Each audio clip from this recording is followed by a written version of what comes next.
현재 인천 강화에 호우경보가 내려졌고 그 밖에 수도권과 강원 영서, 충남에 호우주의보가 내려진 가운데 중부지방은 밤까지 강한 비가 이어지겠고 남부지방과 제주도는 밤부터 내일 아침까지 강한 비가 내릴 것으로 보입니다. 서울의 현재 기온은 24.4도입니다. KBS 1라디오 5시 뉴스 아나운서 박노원이었습니다. KBS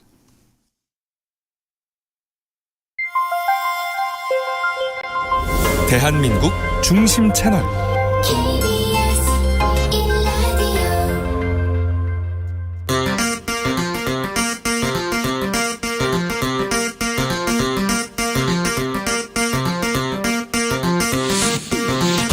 주진우 라이브.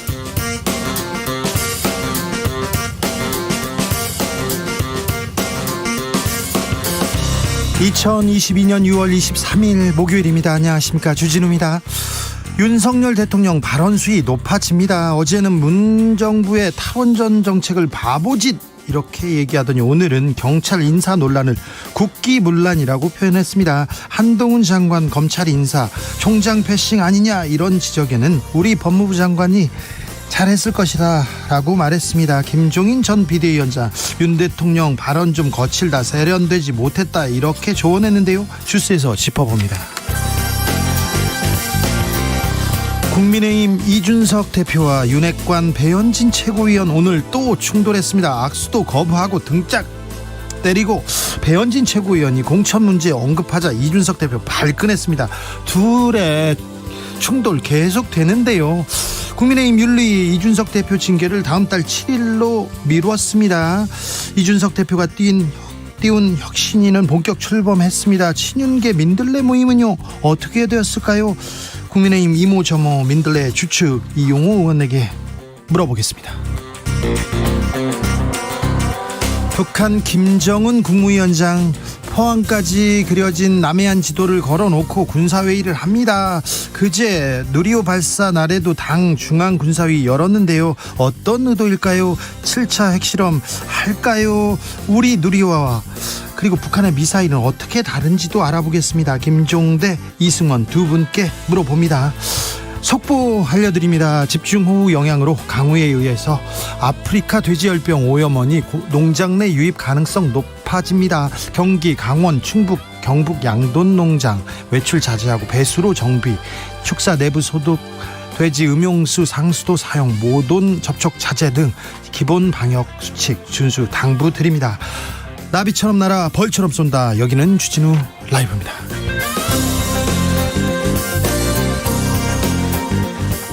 오늘도 자중차에 겸손하고 진정성 있게 여러분과 함께 하겠습니다. 장마인가요? 장마가 시작되었나요? 비가 많이 옵니다. 내일까지 강한 비 예보돼 있습니다. 조금 특별히 좀 주의를 하셔야 될 것 같습니다. 특별히 밖에서 일하는 분들 안전하게 일하고 계신지 주변 좀 살펴봐 주십시오. 지금 이동 중이신 분들 계시죠? 안전 이동, 안전 운전하십시오. 산불 피해 입으셨던 지역에서 비가 오면요, 아이고 또 산사태 피해 걱정이 됩니다. 주의하시고 조심하셔야 됩니다. 재난 주간 방송 KBS 주진우 라이브 이렇게 잘 듣고 계시면 실시간으로 저희가 어디 조심하세요 알려드릴 테니까 잘 들으시면 됩니다. 여러분 지금 창밖은 비가 옵니까? 창밖 풍경 알려주십시오. 샵 9730 짧은 문자 50원이고요. 긴 문자는 100원입니다. 콩으로 보내시면 무료입니다. 이런 날은 창밖을 하염없이 쳐다보는 것도 괜찮은데 주진우 라이브와 함께 하시죠. 주진우 라이브 시작하겠습니다.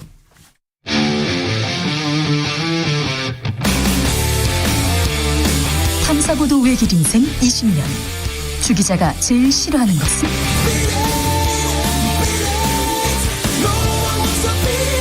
이 세상에서 비리와 부리가 사라지는 그날까지 오늘도 흔들림 없이 주진우 라이브와 함께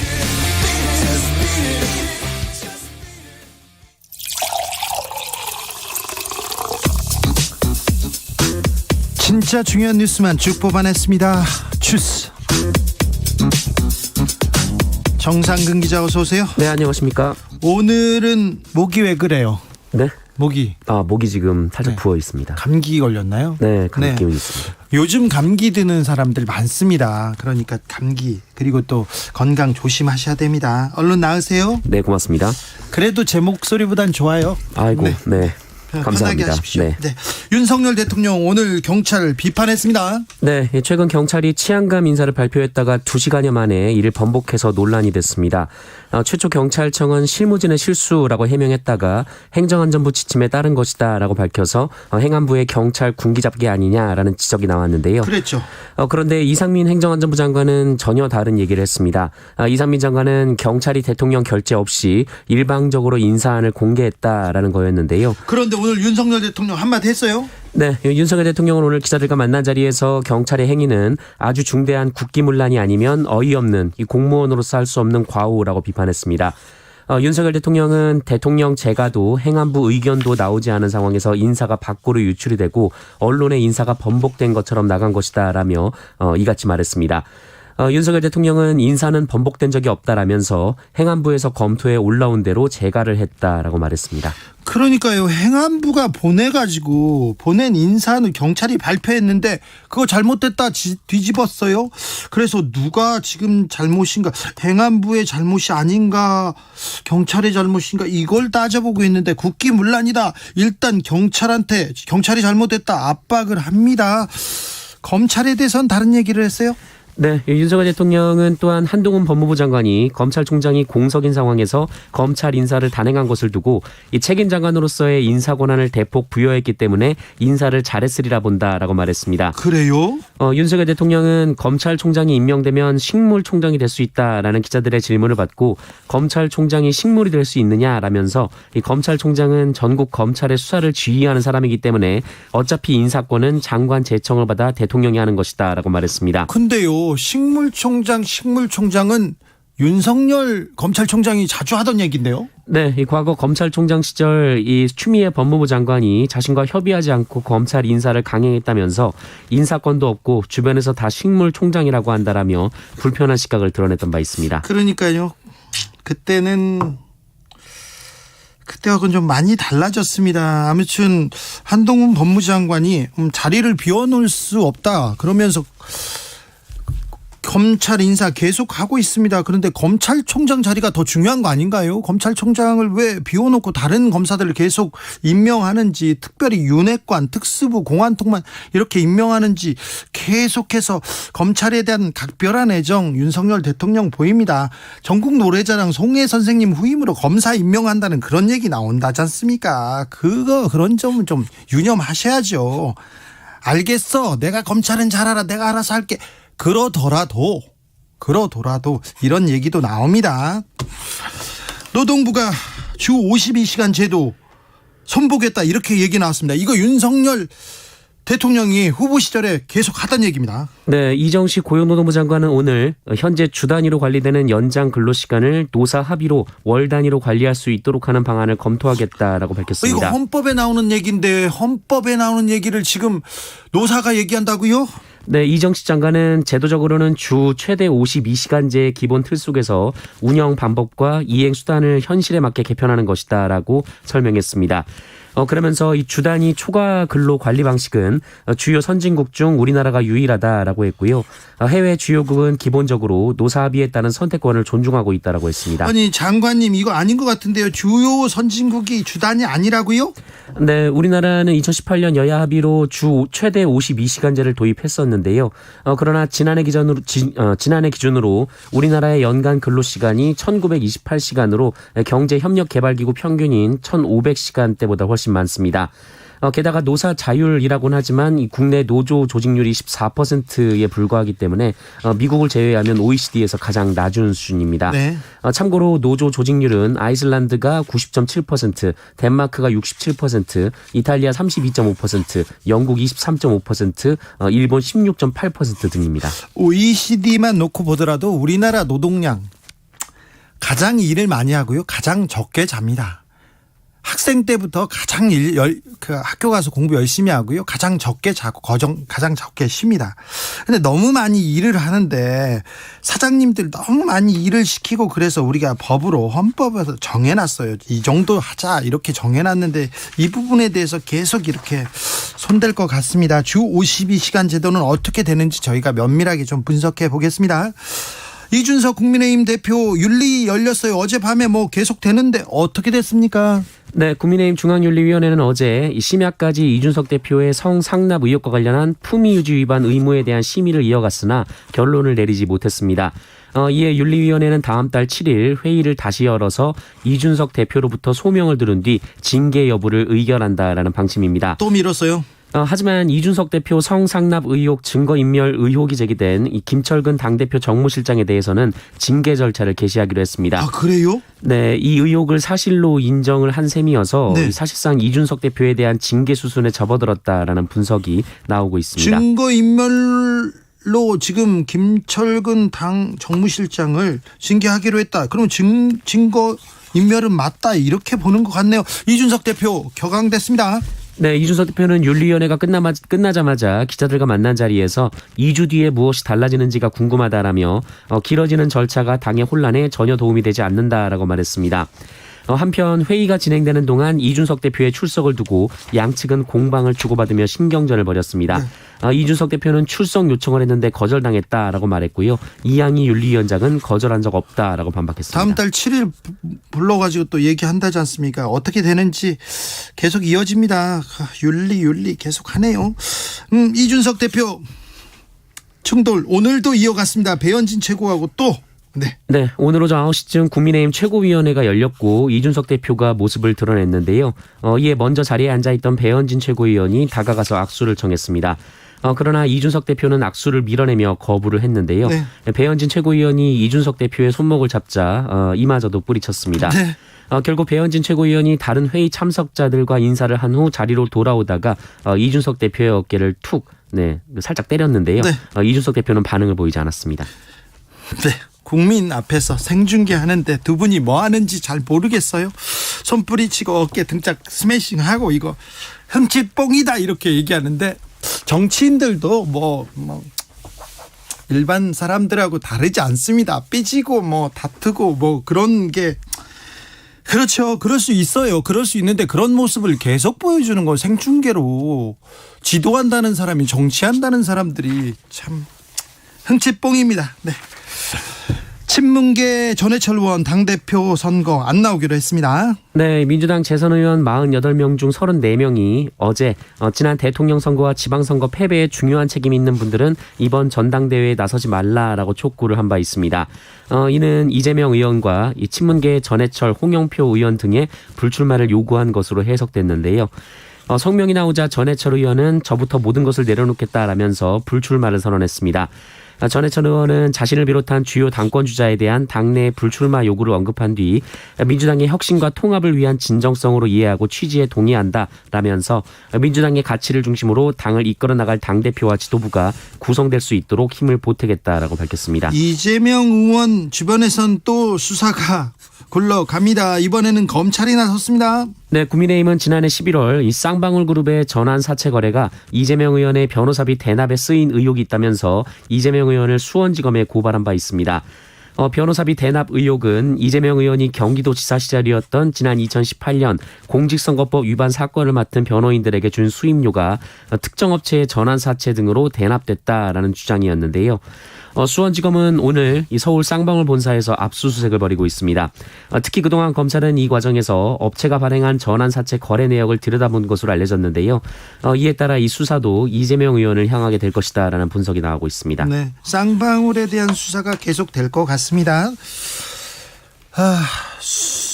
참 환율이 올라도 너무 오르네요. 1,300원대 돌파했어요? 네, 원달러 환율이 1,300원을 돌파했습니다. 원달러 환율이 1,300원을 조금 넘은 수준이었는데요. 오전 한때 환율이 1,302원까지 올라갔습니다.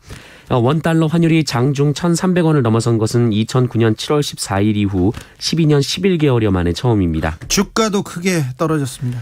네, 오늘 주식시장에서 코스피 지수는 어제보다 20포인트 정도 떨어진 2322를 기록했습니다.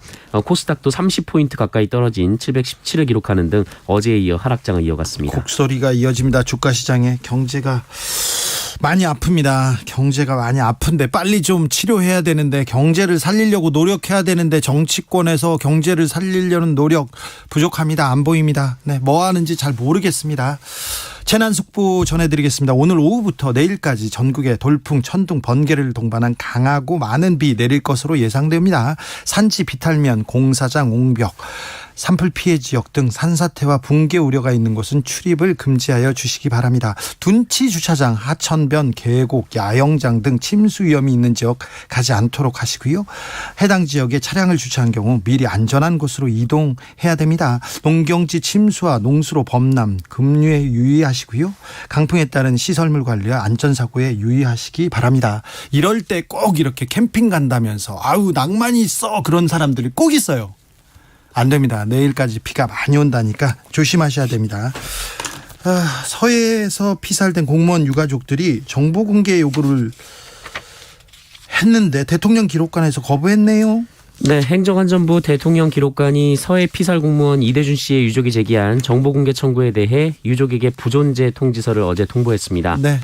대통령 기록관은 일반 기록물을 대상으로 최대한 찾아봤으나 해당 기록이 부존재하다라고 밝혔고요. 그런데요, 유족들이 왜 문재인 대통령을 고발한다고 하죠? 네, 이대준 씨의 형 이대진 씨는 기록 공개가 거부되자 이렇게 된 이상 문재인 전 대통령을 고발할 수밖에 없다라고 말했습니다. 아니, 지금 정권이 바뀌고 대통령 기록관, 행정안전부 이거 윤석열 정부로 바뀌었잖아요. 네, 수사를 시작하면 사건 자료를 열어볼 수 있지 않겠느냐라면서 앞으로 할 수 있는 모든 일을 다 해보겠다라고 말했습니다. 네. 그러면서 문재인 전 대통령이 사건 관련 기록을 대통령 지정 기록물로 지정했다라고 주장하며 뭔가 숨기고 있다라고 말하기도 했습니다. 네, 아무튼 정권이 바뀌었는데 전 대통령한테 고발을 하는군요. 포스코에서 성폭력 문제가 논란이 되고 있습니다. 네, 포스코에서 근무하는 여직원이 같은 부서 동료들에게 무려 3년 넘게 지속적인 성폭력을 당했다라는 주장이 제기됐습니다. 너무하더라고요. 네, 해당 직원은 지속적으로 성희롱과 성추행 등 성폭력을 당했다면서 지난 12일 같은 부서 상사 4명을 경찰에 고소했습니다. 네. 보도에 따르면 피해 여성은 50여 명이 근무하는 부서에서 유일한 여성으로 근무를 했는데요. 그러나 그동안 이 사무실에서 상습적으로 성희롱을 겪었고 이 회식 때에는 상사가 허벅지를 만지는 등 추행을 당했다라고 주장했습니다. 아이고. 또한 술을 마시고 나면 반드시 노래방을 갔는데 본인을 끌어안거나 몸을 밀착시켜 추행했다라며 회식에 빠지겠다고 하면 인사평가에 불이익을 주겠다라는 말을 들어야 했다라고 주장했습니다. 이에 피해자는 선임 한 명을 사내에 신고를 했는데 이 부서에서 따돌림을 당해서 정신과 치료도 받았다라고 주장했습니다. 2차 가해네요. 2차 가해. 네, 그리고 지난달 말 이 같은 건물에 살던 또 다른 선임에게 폭행 및 성폭행을 당했다며 해당 선임을 유사강간 등 혐의로 경찰에 고소하기도 했습니다. 이 가해자로 지목된 선임들은 성폭력 사실을 부인하고 있는데요. 하지만 회식 자리 등에서 추행당하는 모습을 목격한 동료 직원의 증언이 나온 것으로 알려졌고요. 또 문자메시지 대화 내용의 일부가 공개되기도 했습니다. 이 포스코 측은 피해자에 대한 분리 조치를 완료했고 해당 부서 리더의 보직을 해임하고 피고소인 4명에 대해서는 경찰 조사가 나올 때까지 업무에서 배제하기로 했다라면서 경찰 조사에 적극 협조하고 결과가 나오면 무관용 원칙을 적용할 것이다라고 밝혔습니다. 얼마나 회사 가는 길이 고통스러웠을까요? 회식 자리에서 성추행을 당했어요. 회식 자리에서 너무 고통스러워요. 이런 사람들 정말 많더라고요. 신입사원이 들어오면 꼭 부장님 옆에, 상무님 옆에 나가지고 술 따르라고 하고 2차 가서 노래방 가서 브루스 쳐드리라고 하고 이런 일이 비일비재 했어요. 지금껏. 이제 안 됩니다. 절대 안 됩니다. 아우, 참느라고 얼마나 고생했을까. 이분이 회사 가는 길은 어땠을까. 참 그 고통이 느껴집니다. 경찰에서 좀 엄정하게 잘 처리했으면 좋겠습니다. 수사 잘했으면 좋겠습니다. 조순 서울대 명예교수, 서울시장도 지내셨죠? 별세 소식 전해졌네요. 네, 한국경제학계의 거목인 조순 서울대 명예교수가 오늘 새벽 노환으로 별세했습니다. 향년 94입니다.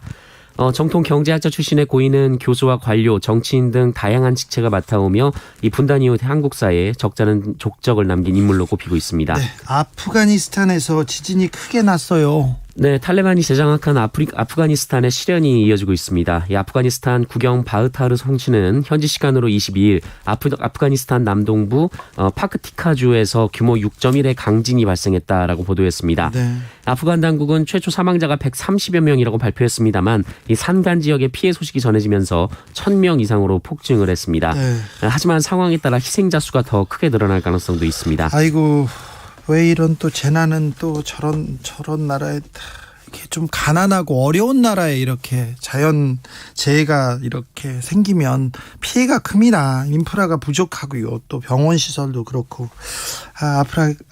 아프가니스탄에 더 큰 피해가 없도록 이렇게 좀 국제적으로 도와야 될 텐데요. 도움의 손길이 필요한 것 같습니다. 도울 수 있는 일이 뭔지도 좀 찾아보겠습니다. 밖에 비가 지금 많이 내리는데요. 장마 시작된 겁니까? 네, 장마가 시작이 됐습니다. 중부지방에서도 장마비가 내리고 있는데요. 기상청은 내일까지 전국적으로 강한 비가 올 것으로 예상한 가운데 행정안전부는 오늘 오전 11시부터 호우대처 중앙재난안전대책본부 1단계를 가동했습니다. 내일까지 비 오고 좀 쉬었다 또 온다고요? 네, 그렇습니다. 그래서 위기경보 수준도 관심에서 주의 단계로 높아졌고요. 행안부는 비상근무를 지시했습니다. 주스 정상근 기자와 함께했습니다. 네, 몸 잘 챙기시고요. 네, 고맙습니다. 감사합니다. 비 오는 날 어디서 주진우 라이브 함께하고 계신지 물어봤더니요. 김경태님, 포항은 흐림, 아직 비는 안 와요 얘기합니다. 네, 곧 비 올지 모르니까 조심하십시오. 김미경님은 서울 관악구 비가 내리고 있습니다. 창밖 보면서 주라 듣습니다. 5597님, 저는 전주인데요. 하루 종일 비가 오락가락합니다. 이렇게 얘기합니다. 4433님, 비가 오더라도 주진우 라이브 파이팅 하세요. 여기는 자양 전통시장 우중이라 고객님 광고 덮고 썰렁합니다. 네, 화이팅 하십시오. 이 시장에서도. 천사님께서는 비가 많이 온 데서 콩 모종에 물도 주지 않고 있는데 비는 오지 않고 바람만 붑니다. 전남 화순에서 살면서 집중 경청하고 있는 주진우 라이브, 네, 응원하고 사랑합니다. 아우, 감사합니다. 네, 7785님, 관광버스 승무원인데요. 운행 대기 중에 차창 밖에 비 오는 풍경 바라보면서 주진우 라이브 듣고 있습니다. 여야 간 갈등 국민 생각해서 빗물과 함께 싹 씻어버리고 가길 바랍니다. 이렇게 얘기합니다. 그러게요. 네. 1474님, 인천입니다. 빗길 운전 주의하십시오. 비가 퍼붓다가 그쳤다를 반복하네요. 네. 장마철에 저는 항상 창밖을 이렇게 멍하니 쳐다보는 소년이었거든요. 그래서 선생님한테 항상 혼났어요. 야, 창밖에 뭐가 있냐? 이렇게 보라고. 그냥 보고 싶어서요. 그냥 그렇게 좋으면 나가라. 그러면 제가 감사합니다 하고 나갔던 기억이. 네. 교통정보센터 다녀오겠습니다. 오수미 씨. 네, 이 시각 교통정보입니다. 아직 퇴근 시간 전인데도 비가 내리면서 이미 정체는 퇴근 시간대 수준입니다. 먼저 중부 내륙고속도로 창원 방향은 여주분기점부터 감곡까지 7km 구간에서 정체가 되고 있는데 긴급 노면 보수 공사가 진행되면서 많이 밀리고 있는 상황입니다. 미리 여주나들목이나 이천으로 빠져서 국도 3호선으로 우회를 고려해 보시기 바랍니다. 영동고속도로 인천 가는 길 반월터널에서는 화물차 사고가 발생했습니다. 여파로 정체고요. 서해안고속도로 서울 방향으로도 광명역에서 금천까지 정체가 되고 있는데 광명역 갓길에서는 승용차 사고도 수습을 하고 있어 조심하셔야겠고요. 이전에 발안에서 8탄 분기점까지는 11km, 비봉에서 팔곡 분기점까지도 7km 구간 안에서 교통량이 많아 밀리고 있습니다. 지금까지 KBS 교통정보센터였습니다.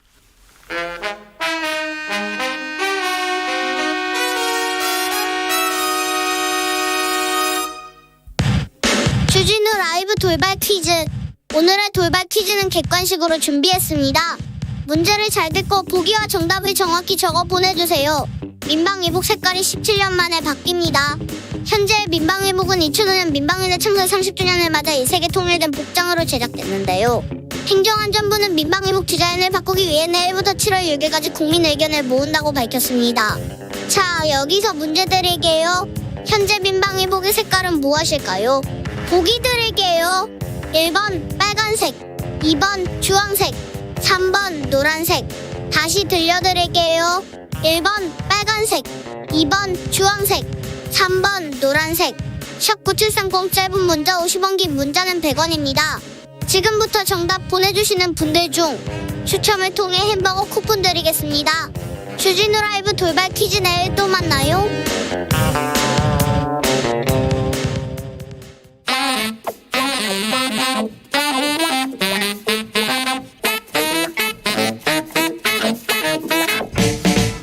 세계는 넓고 이슈는 많다. 우리 시야를 국제적으로 넓혀봅니다. 국내 뉴스, 국제 뉴스 다 덤벼라. 지금은 글로벌 시대. 지글시 시작합니다. 국제적으로 토크 한번 해보겠습니다.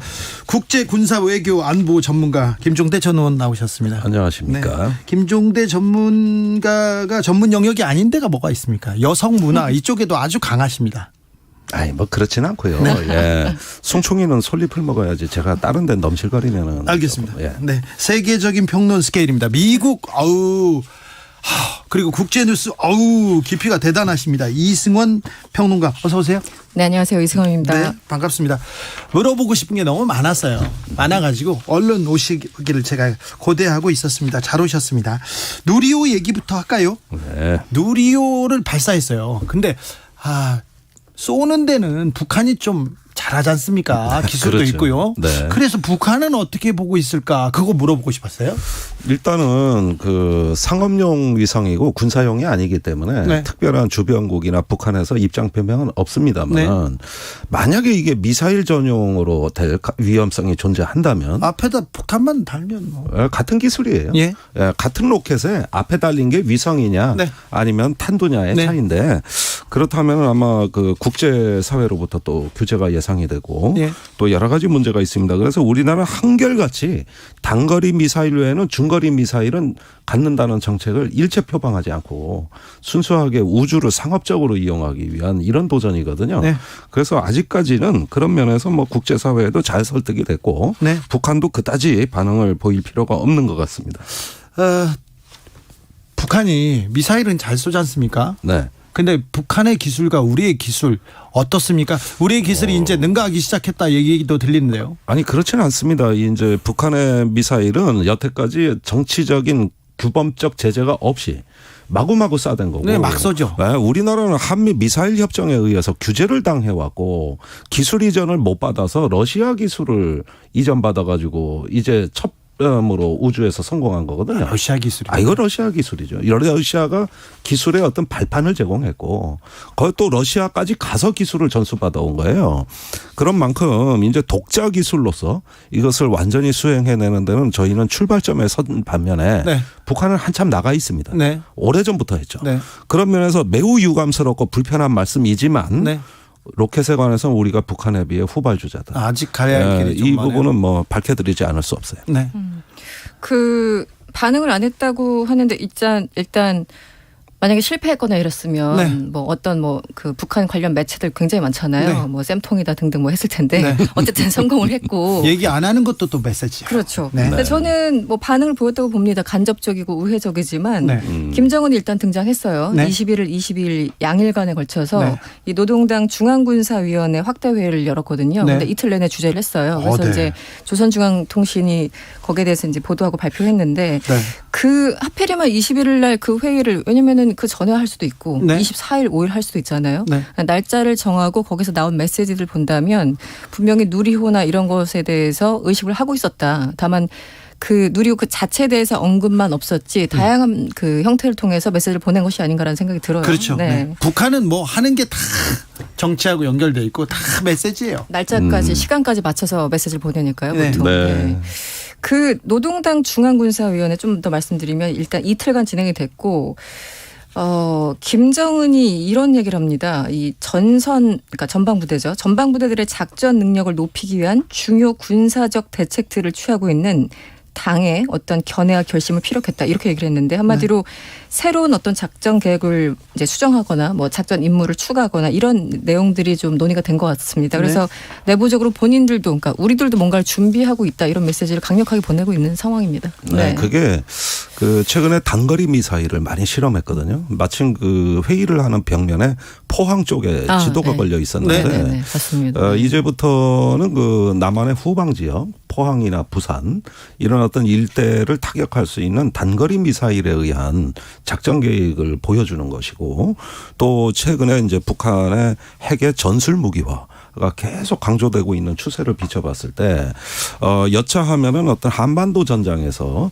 우리의 어떤 주요 지점들을 파괴할 수 있는 전술핵 무기 가능성도 시사하고 있는 겁니다. 그런 만큼 이번 중앙 확대 군사 회의에서는 이런 군사 정책뿐만이 아니라 정책 전략 다 검토가 되고 이게 확대 회의라 가지고 어떤 군정에 관한 사항 그러니까 뭐 인민군의 정신무장이라든가 네. 결속이라든가 이런 강대강 대응을 할 수 있는 어떤 힘을 한번 비축해서 이걸 갖다가 전체 군을 갖다가 한번 점검하는 이런 종합적인 그 국방정책 점검회의 1년에 한 번 정도 있을 법한 네. 이런 회의로 진행이 됐다는 거예요. 네.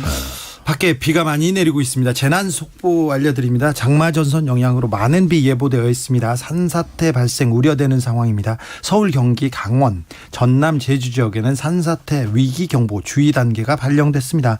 산사태 취약지역 주민 그리고 방문객 등 산지와 인접해 있으신 분들 안전한 곳으로 이동하여 주시기 바랍니다. 집중호우 시 산지와 인접한 주택에 머무르지 마시고 산으로부터 떨어진 안전한 친인척 집이나 마을 회관으로 이동하시기 바랍니다.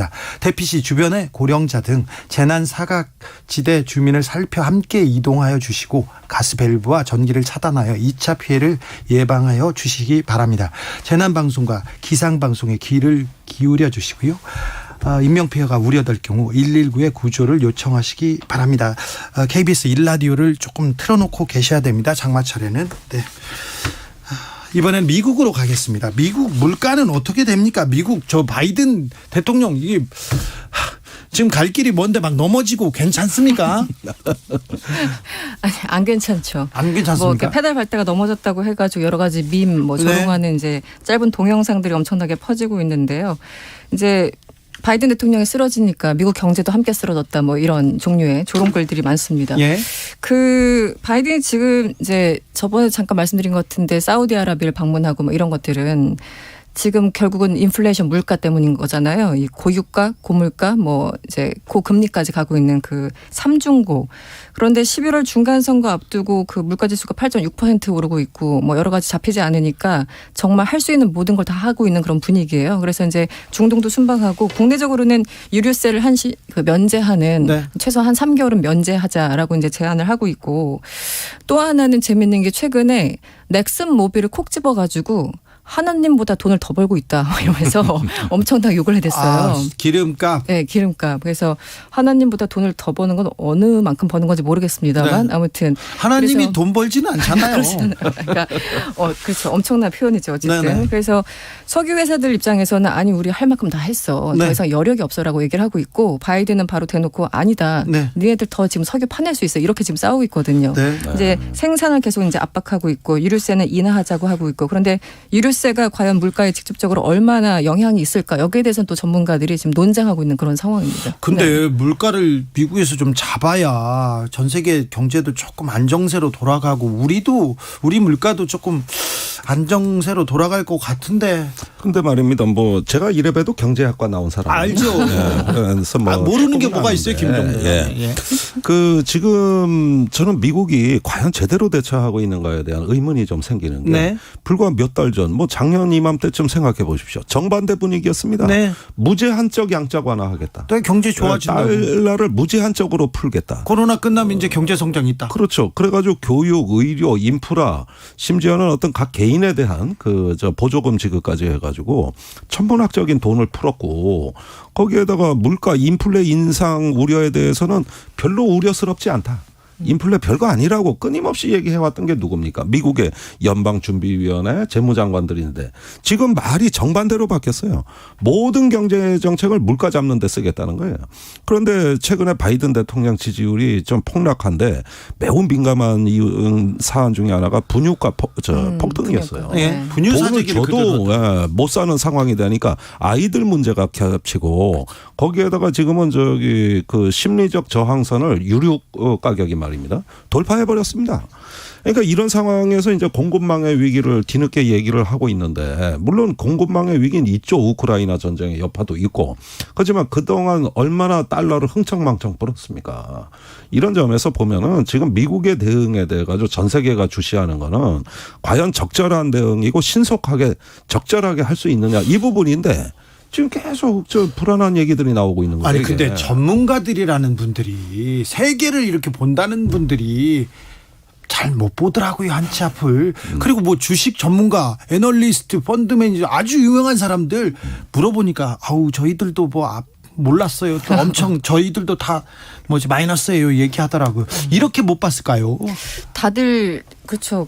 뭐 전문가들이면 다들 떼돈을 벌어야 되는데 네. 떼돈을 벌었다는 분은 많지는 않은 것 같고요. 뭐 주식 전문가나 부동산 전문가 네. 등등 어쨌든 이번에 그 의원님 말씀하신 것처럼 뭐 지금 제닛 그 재무장관이나 연방이나 작년에 인플레이션에 대해서 우려를 그렇게 많이 했는데 왜 그때는 그 경고음을 듣지 않고 지금 와서 이러느냐 이제 그 여러 가지 이제 비판이 기자들로부터 이제 질문이 딱 떨어지니까 아니 그 당시는 그럴 수밖에 없는 상황이었고 지금도 인플레이션이 있지만 경기 침체까지 가지 않을 것이다. 우린 자신 있다. 계속 이러고 하고 있거든요. 거의 정신 승리에 가까운 얘기를 하고 있죠. 그리고 지금 물가 상승률이 그 5월 기준 8.6% 찍으니까 한다는 얘기가 야 영국은 9%야. 뭐 이런 얘기를 하고 있어요. 그러니까 굉장히 좀 민망한 그런 상황인 거죠. 그런데 네. 당시에는 어쨌든 돈을 풀어가지고 경기 침체 코로나 2년 그 지속되는 기간 어떤 식으로든 살려야 된다는 생각을 했던 거고 여러 가지 또 실업률도 네. 있었으니까 지금 와서 이제 갑자기 기아를 바꾸려고 하니까 급속하게 여러 가지 앞뒤가 안 맞는 상황이 된 건 맞습니다. 그런데요. 네네. 물가를 잡기 위해서 저기에서도 막 세금 깎아주고 낙수 효과 노리고 그런 정책을 펴는 미국에서는 그런 정책을 펴지는 않는 것 같습니다. 낙수 효과 말씀하시는 네, 거예요. 그 말은 안 나오는 것 같아요. 네, 전혀 못 들었죠. 네. 영국에서도 뭐 프랑스에서도 낙수 효과를 위해서 뭐 큰 기업에 세금 깎아줬다 이런 얘기는 못 들은 것 같아요. 그런 얘기보다는 주된 논의는 뭐냐면 고립주의로 회귀 여부예요. 국내에서 이제 부자에게 세금을 거두느냐 마느냐 또는 기업을 보호하느냐 마느냐 하는 이야기들이 낙수 효과라는 표현하고 외부의 공급망을 재구축하고 여차하면 세계화 질서로부터 일탈해서 어떤 국제 경제가 아니라 자국의 경제 스스로를 지키는 보호하는 국가 이런 쪽으로 회귀하려는 조짐이 되니까 트럼프 인기가 어떻게 되겠어요? 그거 얘기했던 트럼프 인기는 올라가는 거 아닙니까? 네. 그리고 바이든은 그 정반대 얘기를 했잖아요. 네. 그랬던 바이든이 그러면 외국에 와가지고 저 한때 오바마가 가입했던 그 저 만들었던 TPP 환태평양 경제 공동체 이런 거 못하지 않습니까? 그런 국제 협력 못하잖아요. 그러니까 이게 제가 보기에는 미국 내에서는 증산충의 몰락과 그것이 대외적으로는 또 다른 미국의 어떤 자국 우선주의 고립주의로 회귀하는 어떤 그 연료를 만들어서 이게 트럼프의 지지율을 또 다시 상승시키는 연료가 되고 있다 이 얘기죠. 네, 미국에서 낙수 효과 얘기는 없습니다. 그런데 바이든이 실패하면서 바이든이 인기가 떨어지면서 트럼프가 다시 올라옵니다. 이거 어떻게 봐야 됩니까? 그러니까 저도 그 국내를 보나 미국을 보나 요즘 또 프랑스도 그렇고요. 네. 진짜 사람이 이렇게 없나 이런 생각을 정말 많이 하게 돼요. 마크롱 같은 경우도 뭐 2달 전에 대선에서 어쨌든 이겼지만 최근에 이제 총선에서 과반 획득도 못하고 그렇죠. 참패했다고 네, 봐야죠. 사실상 참패했죠. 극우파가 저번에 한 8석인가 했는데 이번에 80석 이상 받았으니까. 극우파하고 좌파들 네, 약진이죠. 그렇죠. 100석 이상 얻었죠. 좌파는. 그러니까 엄청나게 실패하고 있고요.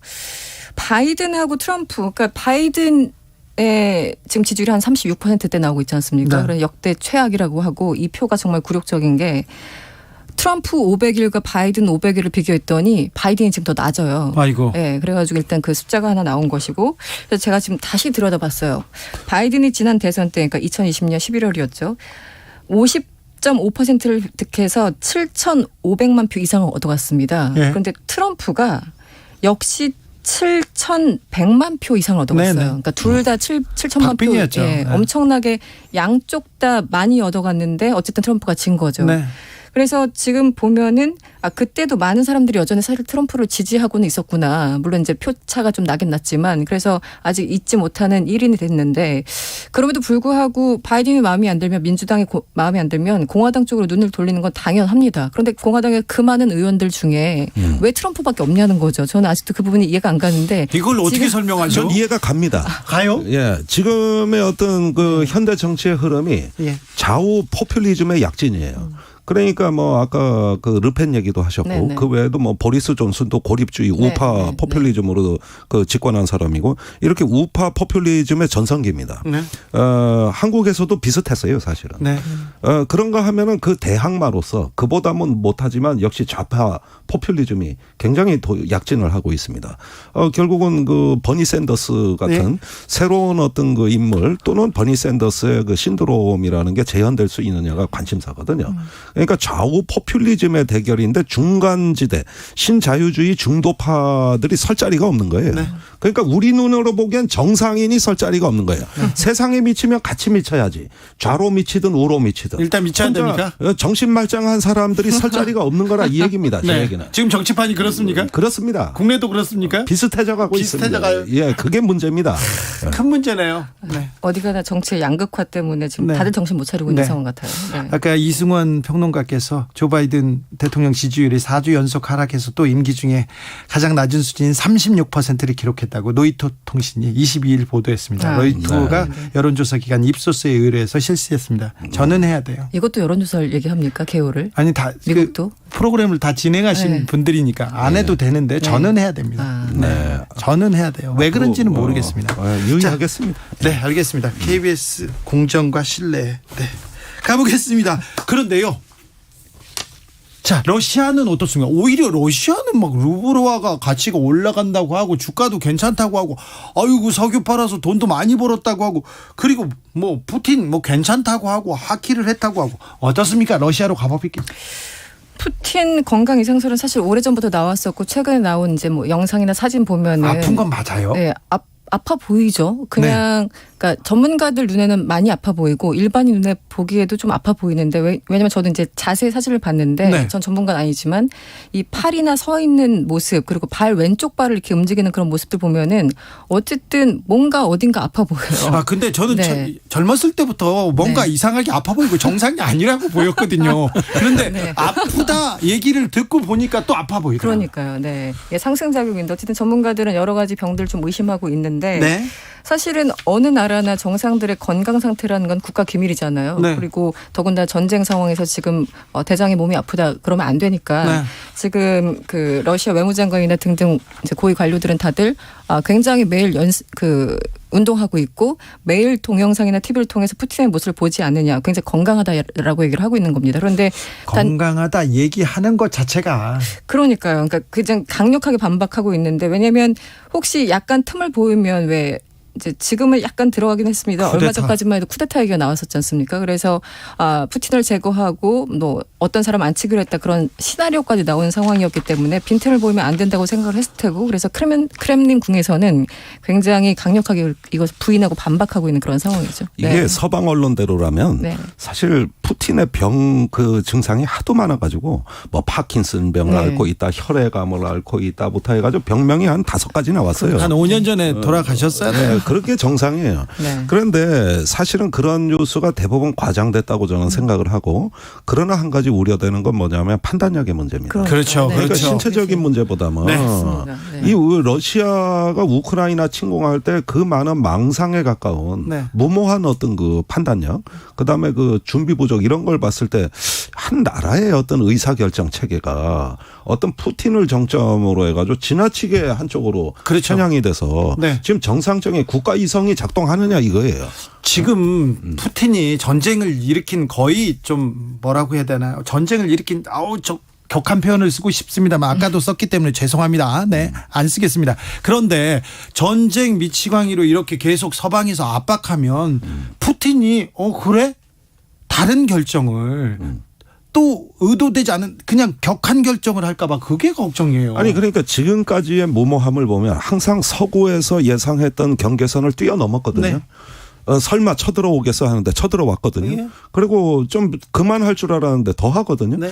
이런 걸 봤을 때 우리가 설정한 어떤 그 규칙과 기준을 항상 러시아는 초월해 왔다. 네.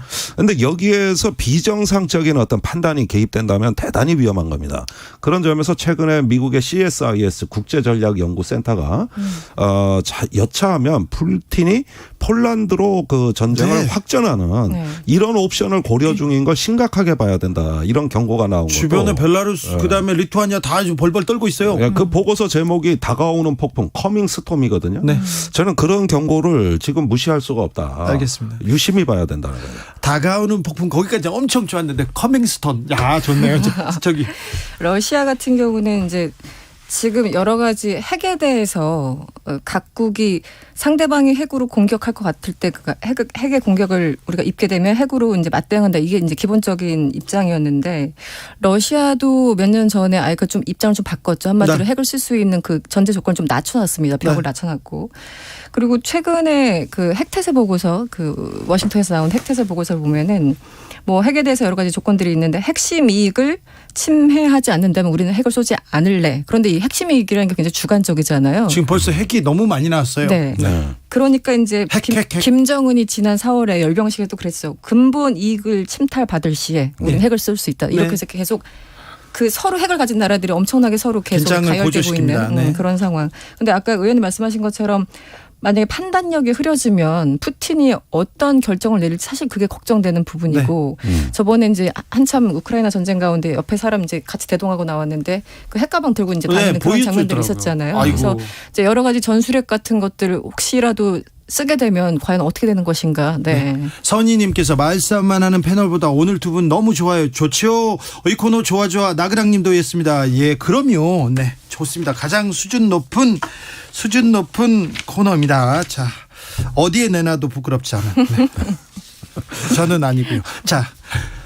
나토로 가보겠습니다. 나토 정상회의 있는데 지난주에 김종대 의원께서도 좀 우려를 몇 가지 표했는데 자, 나토에서 뭘 또 취해 와야 될까요? 그리고 또 김건희 여사는 이 국제 무대에 이렇게 나가시는데 어떤 일을 하고 오셨으면 좋을까요? 네, 그 지난주하고 달라진 점만 일단 짚어드리자면 네. 그 나토 정상회의에서 그 뉴질랜드, 호주, 일본과 그 사자 정상회담 이게 아무래도 추진될 가능성이 높아진 것 같아요. 네. 이렇게 되면은 미국의 인도 태평양 전략의 핵심 멤버들입니다. 네. 그렇게 거기에 이제 우리가 들어가는 거니까 이거는 거의 뭐 쿼드 가입에 비견되는. 아, 그렇습니다. 예, 매우 중대한 어떤 그 변화라고 볼 수가 있는 거고 또 아시아의 나토화를 촉진할 수 있는 핵심 국가들이에요. 그런 만큼 앞으로 한미일 안보 협력과 어떤 미국의 인도 태평양 전략에 편승하는 전략이 강화될 수 있는 이런 신호로 이 나토 정상회의가 활용될 가능성이 높다. 그다음에 김건희 여사도 동행한다. 네. 그 배우자 행사 참여하는 거거든요. 네. 예, 그것도 아마 또 국내 언론의 대단한 관심사가 될 것 같고요. 예. 이런 점들로 봤을 때 나토 정상회의에 우리가 어느새 그 일본과 함께 이제 그 서구 동맹에 이렇게 한 발 더 깊숙이 들어가는 이런 모습을 보였을 때 이게 득과 실에 대한 계산이 이거 뭐 지금 KBS 같은 데서 준비하셔야 됩니다. 네네. 이거 한번 철저히 따져볼 일이라. 그렇죠. 예. 네, 이스라엘의 또 외교 전략도 좀 배워봐야 될 것 같고요. 김성환 실장 같은 경우 어제 기자회견을 했죠. 그래서 기본적으로 한미일 정상회담 개최 가능성이 열려 있다. 네. 못 받은 건 아니지만 가능성이 매우 높아 보이고. 한미일 정상회담까지요. 네. 그리고 한국, 일본, 호주, 뉴질랜드 이제 4개국 이번에 초청국들이 따로 이제 만나서 환담하는 일종의 뭐 정상회담이죠. 그 자리는 마련된 것 같고.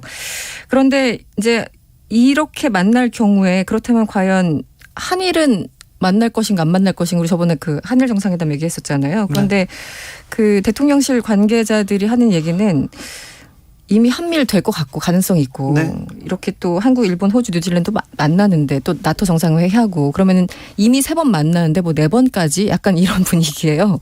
그래서 한일 정상회담에 대해서는 서로 약간 좀 부담스러워서 좀 피해가는 그런 분위기고 잘하면은 약간 그 풀 어사이드 회담이라고 해서 약식 회담, 그러니까 풀 어사이드라는 게 약간 회담장에 정상들 쭉 있으면은 이렇게 야 잠깐 일로 좀 나와 볼래? 뭐 이런 회담이에요, 약식 회담. 네. 이제 그 정도에서 한 5분 정도 만나면은 그 의미 있지 않겠냐 이 정도 설명을 하고 있는 거 보니까 예, 정식 정상회담은 열릴 것 같지는 않습니다. 한일 간에는. 그게 네. 굉장히 많이 후퇴한 게 지금까지 일본에다 외교 경로로 한일 정상회담 하자고 무수히 많이 손을 네. 내밀었다가 전부 다 뿌리쳤단 말이에요, 일본이. 네. 아주 쌀쌀 맞아요. 거칠게 나온다고. 그 까칠까칠하니까 이제 그만 말을 못하는 거지.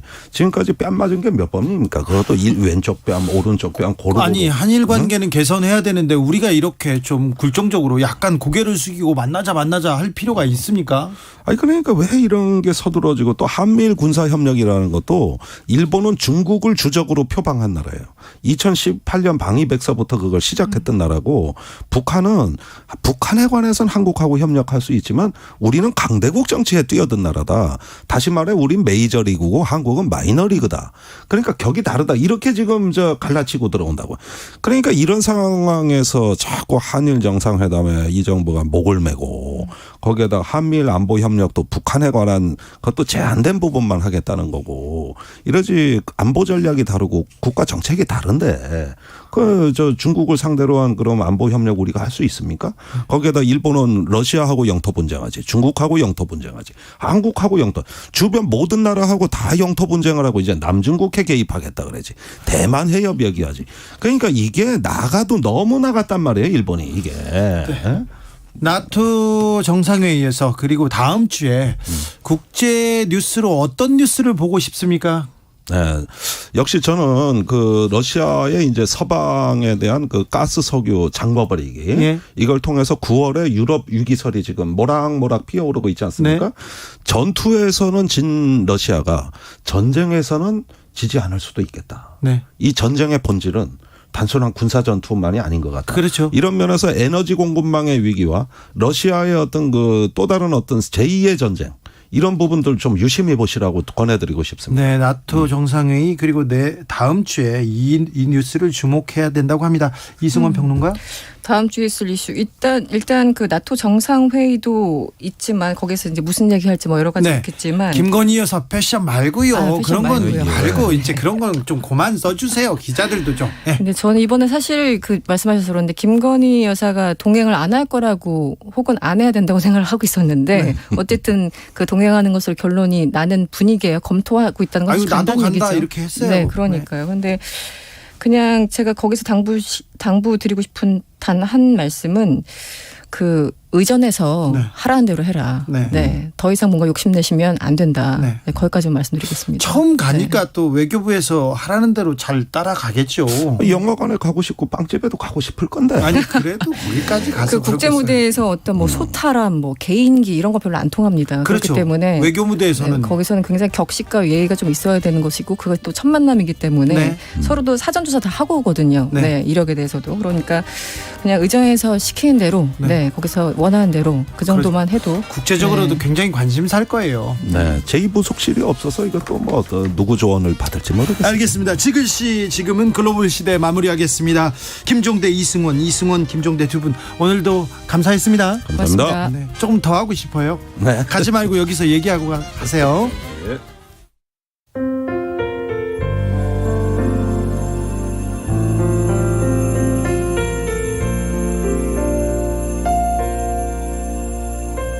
KBS 라디오 연중기획 희망충전 대한민국 487번째 이야기. 안녕하세요. 아나운서 이현주입니다. 9살 효주는 가끔씩 엄마에게 이런 말을 합니다. 하늘나라에서는 아빠가 아프지 않고 행복했으면 좋겠어. 2년 전 안타까운 사고로 사랑하는 아빠를 떠나보냈던 효주. 혹시나 엄마가 힘들어할까봐 평소엔 항상 밝은 모습을 보여줍니다. 1살 터울의 여동생도 살뜰히 챙기는데요. 엄마는 너무 일찍 철이 들어버린 효주가 안쓰럽게 느껴집니다. 좋아하는 그림이라도 마음껏 배울 수 있게 미술학원에 보내주고 싶은데 그럴 수 없는 형편에 미안한 마음만 늘어갑니다. 효준의 가족이 더 이상의 아픔 없이 행복한 일상을 마주할 수 있도록 여러분이 따뜻한 힘을 모아주세요. 여러분의 따뜻한 손길이 희망의 빛이 됩니다. ARS 060-700-1580 060-700-1580 한 통화 3,000원으로 희망을 선물해주세요. KBS 라디오 연중기획 희망충전 대한민국은 초록우산 어린이재단, 인탑스 주식회사, 그리고 청취자 여러분과 함께합니다. ARS 060-700-1580 한 통화 3,000원입니다.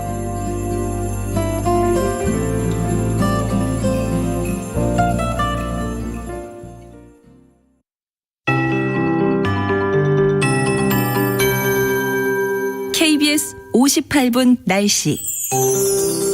중북부지방에는 종일 장맛비가 이어지고 있습니다. 서울을 포함한 수도권과 강원도, 일부 충남 북부에 호우특보가 발효 중이고요. 지금 파주와 연천, 수원과 인천, 철원, 그리고 서울 구로에도 시간당 10에서 30mm의 강한 비가 쏟아지고 있습니다. 반면 남부지방은 아직 비가 시작되지 않은 곳도 있는데요. 차츰 비구름이 남쪽으로 내려가겠습니다. 수도권과 강원도는 밤까지 강한 비가 집중되겠고, 충청도와 남부지방은 밤부터 내일 아침 사이에, 제주도는 내일 새벽부터 낮 사이에 돌풍과 천둥, 번개를 동반한 매우 강한 비가 예상됩니다. 내일까지 대부분 지방에 30에서 많은 곳은 120mm 이상, 강원 영동과 경북 남부에는 10에서 60mm의 비가 내리겠고요. 서해안과 전남 남해안, 경상도 해안과 제주도에는 내일 오후까지 바람도 매우 강하게 불겠습니다. 지금 충남 서해안과 제주도에는 강풍주의보도 발효 중입니다. 비는 내일 새벽에 중부지방부터 차츰 그치기 시작해 오전에는 대부분 그치겠지만 남해안과 제주도는 내일 오후에서 밤까지 이어질 전망입니다. 한편 밤사이 동해안 일부 지역에는 열대야가 나타나는 곳이 있겠고요. 내일 낮 기온이 30도 안팎까지 올라 무더울 전망입니다. 현재 서울의 기온은 24.3도입니다. 송소진입니다.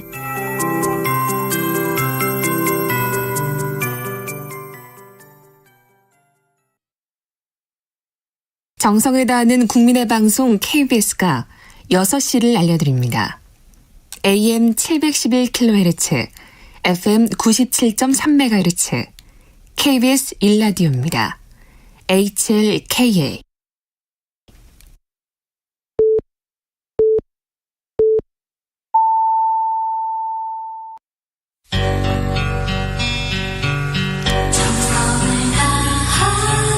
정성을 다하는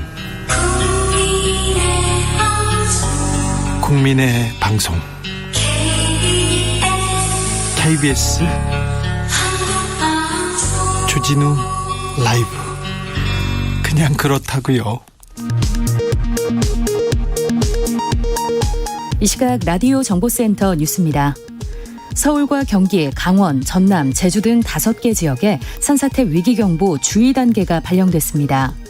산림청은 장마전선의 영향으로 내일까지 많은 비가 내릴 것으로 예보됨에 따라 오늘 오후 5시를 기해 서울 등 5개 시도의 산사태 위기 경보를 관심에서 주의 단계로 한 단계 상향했다고 밝혔습니다.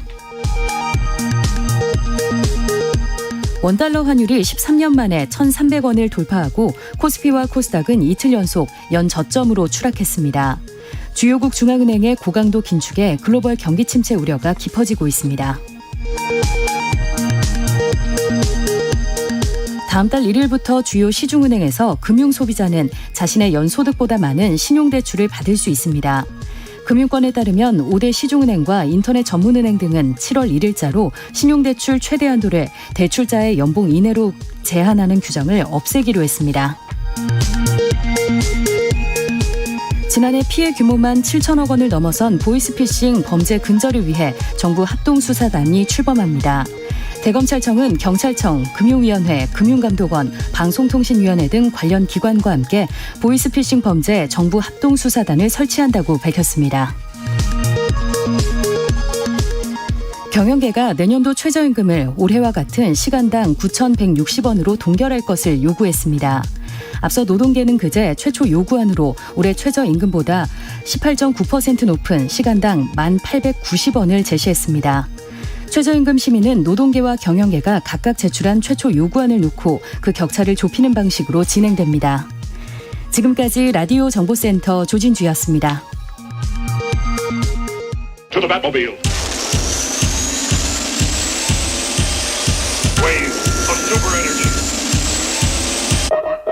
주 기자의 1분. 선거 때 정당에 세금을 줍니다. 6일 지방선거에 약 490억 원 정당 보조금 지급됐습니다. 다가 아닙니다. 선거 끝나면 또 줍니다. 선거에서 15% 이상한 득표한 후보한테는요, 법정 선거 비용의 전부를 10%에서 15% 득표하면 절반 보전해 줍니다. 4년 전 지방선거에서는 3,691억 원 줬습니다. 이번 지방선거 때는 더 많이 준다고 합니다. 우리 돈을, 세금을. 좀 아깝다. 네, 잘 써야 되는데. KBS 보도에 의하면 이번 지방선거에서 더불어민주당 정당 보조금 237억 5천만 원 받았고요. 국민의힘은 210억 3천만 원 받았습니다. 정의당 31억 7천만 원 받았고요. 의원이 하나도 없는 군소정당인 민생당도 보조금을 받았습니다. 9억 3천만 원. 지난 총선 득표율에 따라서 지급되었다고 합니다. 그런데 민생당 이번 지방선거에 출마 한 명 했습니다. 한 명 출마했는데요. 왜 출마하셨어요? 그러니까 본인도 선거운동 제대로 못했다고 하고요. 보조금 받기 위해서 급히 떠밀려 나왔다고 하더라고요. 본인도.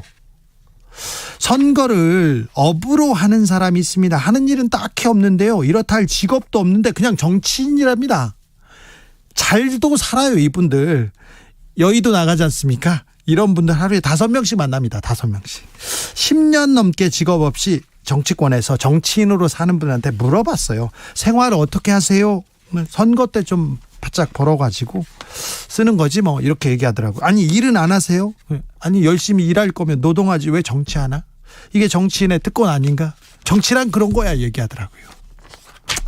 일을 안 하는 정치인들이 많아서요. 너무 많아서 걱정이 됩니다. 국회의원뿐만 아니라요. 지금까지 주 기자의 1분이었습니다.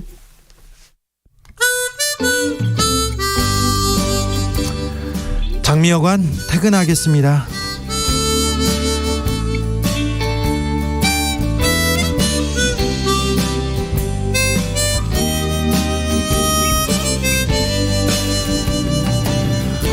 오래 버텼네, 참나 오래 버텼어. 이 나이 먹을 동안 맞지 않는 옷을 입고 살았네. 배고픈 세상, 가난한 청춘이라 나 기대하는 사람들의 책임감에 버텼네. 퇴근하겠습니다.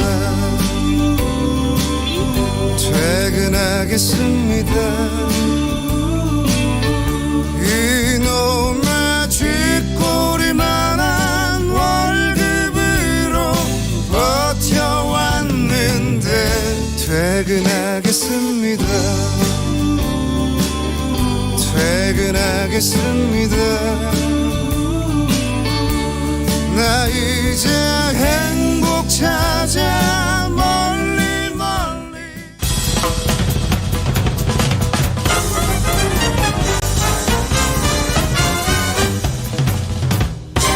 훅 인터뷰. 모두를 위한, 모두를 향한, 모두의 궁금증 훅 인터뷰.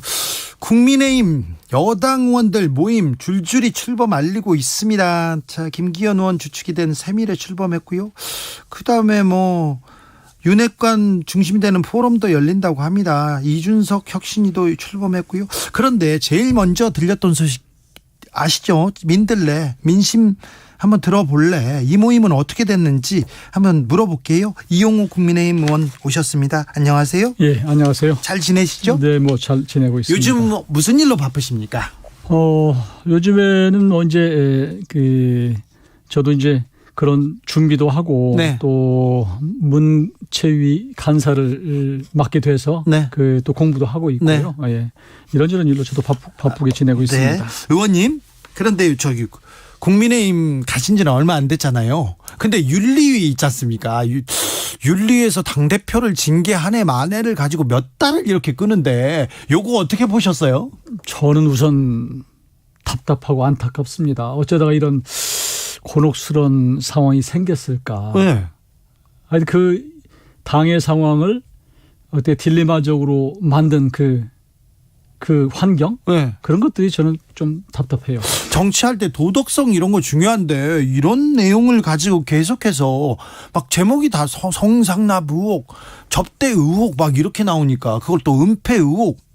아이들이 볼까봐 좀 무섭고요. 제가 구체적으로 사안 자체는 모르겠는데 네. 그야 이제 뭐 윤리위든지 아니면 사법적으로 혹시라도 네. 조사하면 나오겠지만 대선과 지선을 승리를 했는데 네. 그 끝나고 나서 지금 처해진 당의 상황이 이런 건가? 예. 정치라고 하는 것은 좀 법보다는 좀 상위 개념인데 정치적으로 좀 뭐 이걸 좀 스무스하게 할 수 있는 방법은 없었나 그런. 당의 소속 의원으로서는 그런 생각을 했습니다. 일반 국민으로서는요. 아니 정권 잡았고 지방선거에서도 이겼고 힘도 줬는데 아니 이거 권력 다툼하는 거 아니냐 이런 생각 듭니다. 뭐 우리 국민들도 좀 기억을 하시겠지만 지난 대선 과정에서 조금은 좀 갈등이 있었잖아요. 갈등이 있었죠. 이제 그런 것들이 전쟁 상황에서는 사실은 뭐 이게 노정되지 못하고 네. 이제 대선 이기고 지방선거가 이기고 나니까 그 전에 좀 누적됐던 감정들이 좀 표출되는 것이 아닌가. 윤핵관 이용호 의원님 그래서 물어보겠습니다. 윤핵관 윤핵관들이 가가지고 꼴 보기 싫었어. 이준석 제거해. 이거 제거 작전 아닙니까? 그게 그렇게 되는 게 아니고요. 윤핵관이 어디가까지가 윤핵관인지도 저는 사실은 그 규정하기는 어렵고 왜냐하면 지금 이제 윤석열 정부가 출범한 지가 한 달 남짓밖에 안 됐는데 네, 한 달 지금은 다 사실 윤핵관이에요. 다. 그리고 뒷받침해야 될 상황인데 또 이번 윤리위를 이제 그 소집한 분은 그 위원장이란 말이죠. 네. 이 위원장인데 그 위원장을 누가 임명을 했냐면 당대표가 했거든요. 네. 그런데 이런 분이 또 그런 분이 무슨 윤핵관 누구 말을 듣고 했을까 예. 이렇게 생각하기 때문에 네. 저는 그런 건 아니라고 봅니다. 알겠습니다. 윤핵관 배현진 최고위원하고 지금 이준석 대표하고 계속해서 아침마다 이렇게 뭐라고 해야 되나요? 흥 이렇게 하고 막 등도 때리고 악수도 손도 뿌리치고 신경전 버리는데 요거 어떻게 봐야 됩니까? 애들 장난도 아니고 이런 얘기는 또 국민의힘에서도 하더라고요. 그러니까요. 아무래도 이제 젊은 지도자들이기 때문에 조금 열정이 많아서 그런 것이 아닌가. 열정이 많아서. 예. 네, 열정이 많다고. 젊다고 또 이렇게 이렇게 표현하면 또 꼰대라고 봐서 좀 그렇습니다만. 네. 예, 아무래도 좀 젊은 패기가 있으니까 그렇겠죠. 그렇게 넘어가겠습니다. 네. 근데 그것도 하나만 물어볼게요. 김종인 전 비대위원장도 얘기하는데 이준석을 징계하면 이준석 대표를 징계해서 만약에 대표에서 그만두면 당의 타격일 것이다. 아니다. 지금 두는 게 당의 타격이다. 이런저런 의견들이 분분한데 의원님은 어떻게 보세요? 저도 사실 이제 이런 말에서 정치라고 하는 게 내일 일을 어떻게 알겠습니까? 네. 내일 얘기하면은 귀신도 웃는다 이런 얘기가 있는데 네. 더구나 2년 후에 총선을 어떻게 알겠어요. 근데 김종인 위원장의 말씀은 기본적으로는 이준석 대표에 대한 애정 같은 것을 좀 표현한 것 같고 네. 그래서 저는 절반은 맞고 절반은 틀리다고 생각을 해요. 예. 그러니까 이제 무슨 얘기냐면 이준석 대표가 갖고 있는 여러 가지 그 정책 자산 네. 혹시라도 이 자산을 놓쳐서는 안 된다는 생각을 하고 있는 것이고 그리고 이제 지금 여러 가지 문제가 되고 있는 것들도 또 정리할 필요가 있지 않나라는 그런 여론이 있기 때문에 네. 이제 그런저런 것 사이에서 지금 김종인 대표는 우선 이준석 대표에 대한 네. 마음을 그런 식으로 표현한 거 아닌가 싶습니다. 알겠습니다. 김기현 의원이 주도하는 새로운 미래가 출범했습니다. 그리고 장제원 의원도 대한민국 미래혁신 포럼 이렇게 정비했다고 얘기 나오는데 어떻게 보셨어요? 이제 이번 주에 그 김기현 전 원내대표가 결성해서 끌어오던 것을 좀 더 확대해서 모임을 지금 포럼을 가지고 있는데요. 저는 아주 긍정적으로 평가를 하고 저는 시간이 없어서 참석을 못했습니다만 저 기회 있으면 가려고 합니다. 네, 그렇습니까? 네.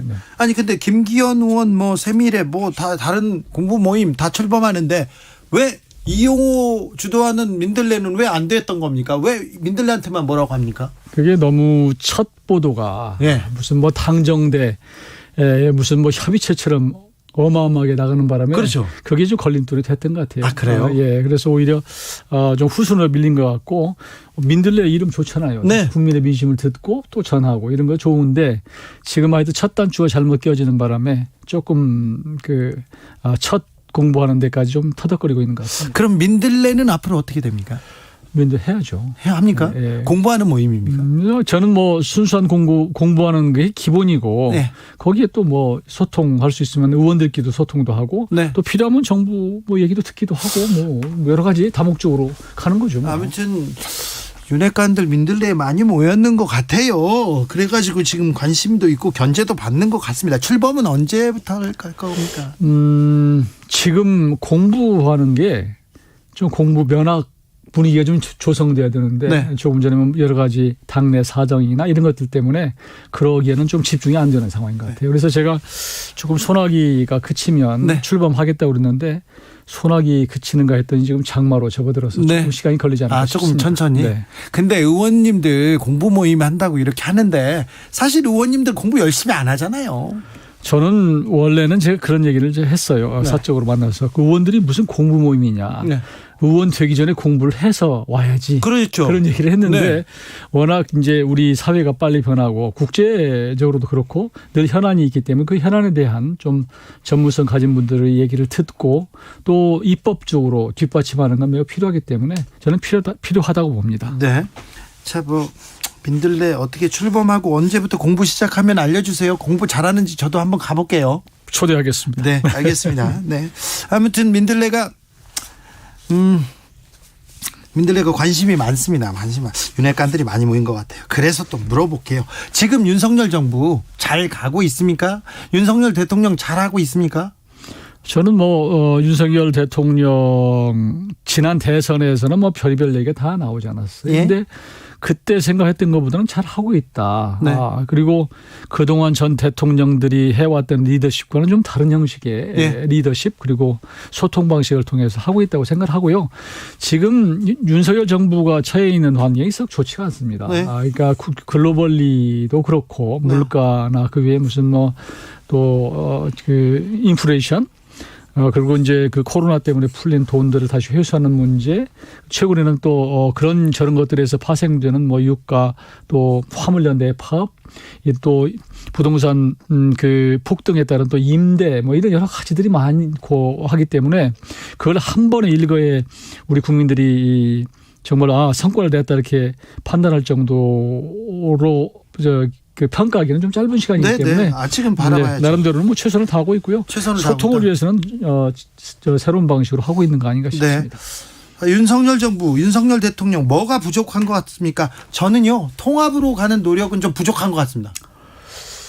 그런 지적도 있죠. 예. 특히 이제 저는 아무래도 호남을 지역구로 두고 있는 국회의원으로서는 첫 인사에서 조금 호남 쪽이 조금 소외됐다고 하는 지적을 받고 있어요. 예. 지역에 가보면. 그러나 이제 윤석열 대통령이 지난 대선에서 호남 소외론이 나오지 않게 하겠다. 예산이나 인사에서 이렇게 약속을 했고 또 그분이 그런 약속을 잘 지키시는 분이기 때문에 저는 꼭 약속을 지키리라고 봅니다. 그렇습니까? 아무튼 그리고요 검사들을 너무 중용하고 그리고 자기 가까운 사람들 너무 많이 쓴다 이 얘기도 조금 비판받을 지점이에요. 그렇게 지적을 하시는 분이 있는데 아무래도 이제 풀이 평생 살아오신 내가 검사 쪽이다 보니까 네.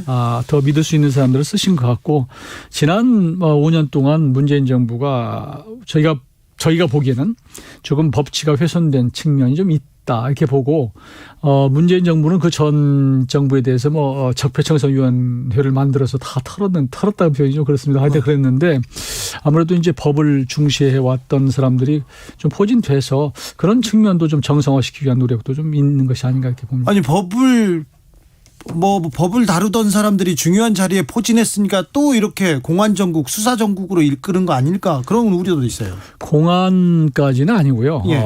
조금 무너졌던 것을 다시 회복시키고 조금 정상화에서 벗어난 것을 다시 원궤도에 돌려놓고 이런 정도가 아닌가 싶습니다. 정상으로 벗어났으면 지난번에 적폐청산이 너무 과했습니까? 아니 이제 뭐든지 예. 취지는 처음 출발은 좋은데 하다 보면 과잉된 게 있을 수 있죠. 네. 그런 여론도 사실 있고요. 아니 적폐청산의 최전선에 섰던 사람이 윤석열 한동훈인데요. 뭐 그렇게 지을하지만 네. 그러나 하여튼 그 어찌됐든 간에 네. 그 전 정부가 갖고 있었던 모든 것에 대해서 네. 다시 평가를 하고 좀 잘못된 것은 다시 잡을 필요는 있겠죠. 알겠습니다. 의원님이 또 대통령한테 쓴소리도 하고 다 또 허심탄회하게 얘기하시는 분이어서 또 이것도 좀 물어볼게요. 김건희 여사 행보 어떻게 보세요? 오늘은 김영삼 전 대통령 부인 손명순 여사 자택 갔더라고요. 나름대로는 이제 그 전 대통령님들의 사모님들을 네. 분들 만나서 좀 조언을 듣고 또 필요하면 안부도 전하고 이런 것들은 필요하다고 보고요. 이건 대통령이 할 수 없는 부분이기 때문에 네. 그 부인으로서 채울 수 있는 부분이라고 생각을 하고 다만 이제 지난 대선 때 조용한 내조를 얘기했는데 그래도 이게 조금 더 언론에 노출되는 것에 대해서는 여러 우려가 있습니다만 네. 저는 뭐 차분하게 하고 있다고 평가하고 있습니다. 차분하게 하고 있다. 네. 앞으로도 이렇게 그 행보를 계속 보일 텐데요. 저는 필요한 부분은 필요하게 역할을 하셔야 된다고 보고 예. 다만 이제 이게 뭐 그 공적 영역이거든 사실상 예. 이러기 때문에 그렇죠. 그걸 뒷받침할 수 있는 기구를 만들어서 또 때로는 언론과 소통할 수 있는 창구도 또 만들어서 이렇게 당당하게 하시는 것도 방법이라고 생각합니다. 의원님 보시기에 김건희 여사는 어떤 분입니까? 저는 뵌 적이 없습니다. 아 그렇습니까? 네, 저도 언론 통해서만 뵙고요. 그러나 하여튼 직접 만나뵌 분들의 그 전언에 따르면 굉장히 호쾌하고 뭐 활달하고 또 거침이 없고 이렇게 좋은 분이라고 그래요. 네. 자, 민주당 얘기도 좀 물어볼게요. 민주당 얘기.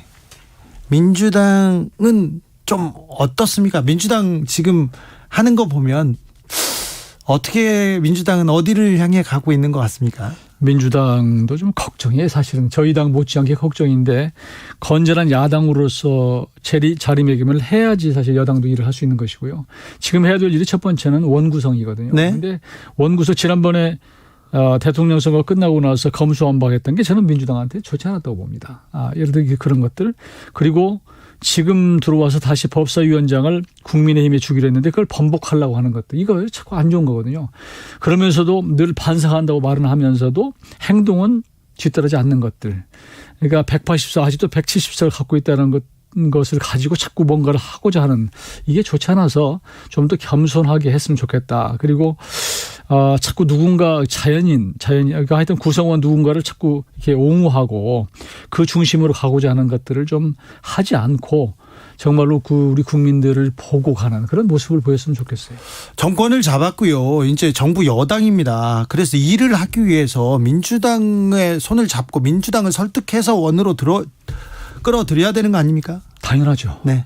그런 노력은 원내에서도 권성동 원내대표가 나름대로는 하고 있는데 이 민주당 내부가 이렇게 하나가 되지 않다 보니까 그리고 원내대표 끌어간다고 하지만 제대로 모든 것을 다 추스려서 가지 못하는 상황이 아닌가 싶어요. 그러니까 이렇게 하다 보면은 그쪽이 전당대회 할 때까지 이거 계속 가는 거 아닌가 그런 우려가 되고. 근데 두 달을요? 예. 그런데 내부적으로 지금 내부적이나 뭐 우리 처한 경제 상황이나 요즘에 막 이 뭐 주가든 뭐 이런 폭락하고 국민들 굉장히 진짜 힘들어하거든요. 네.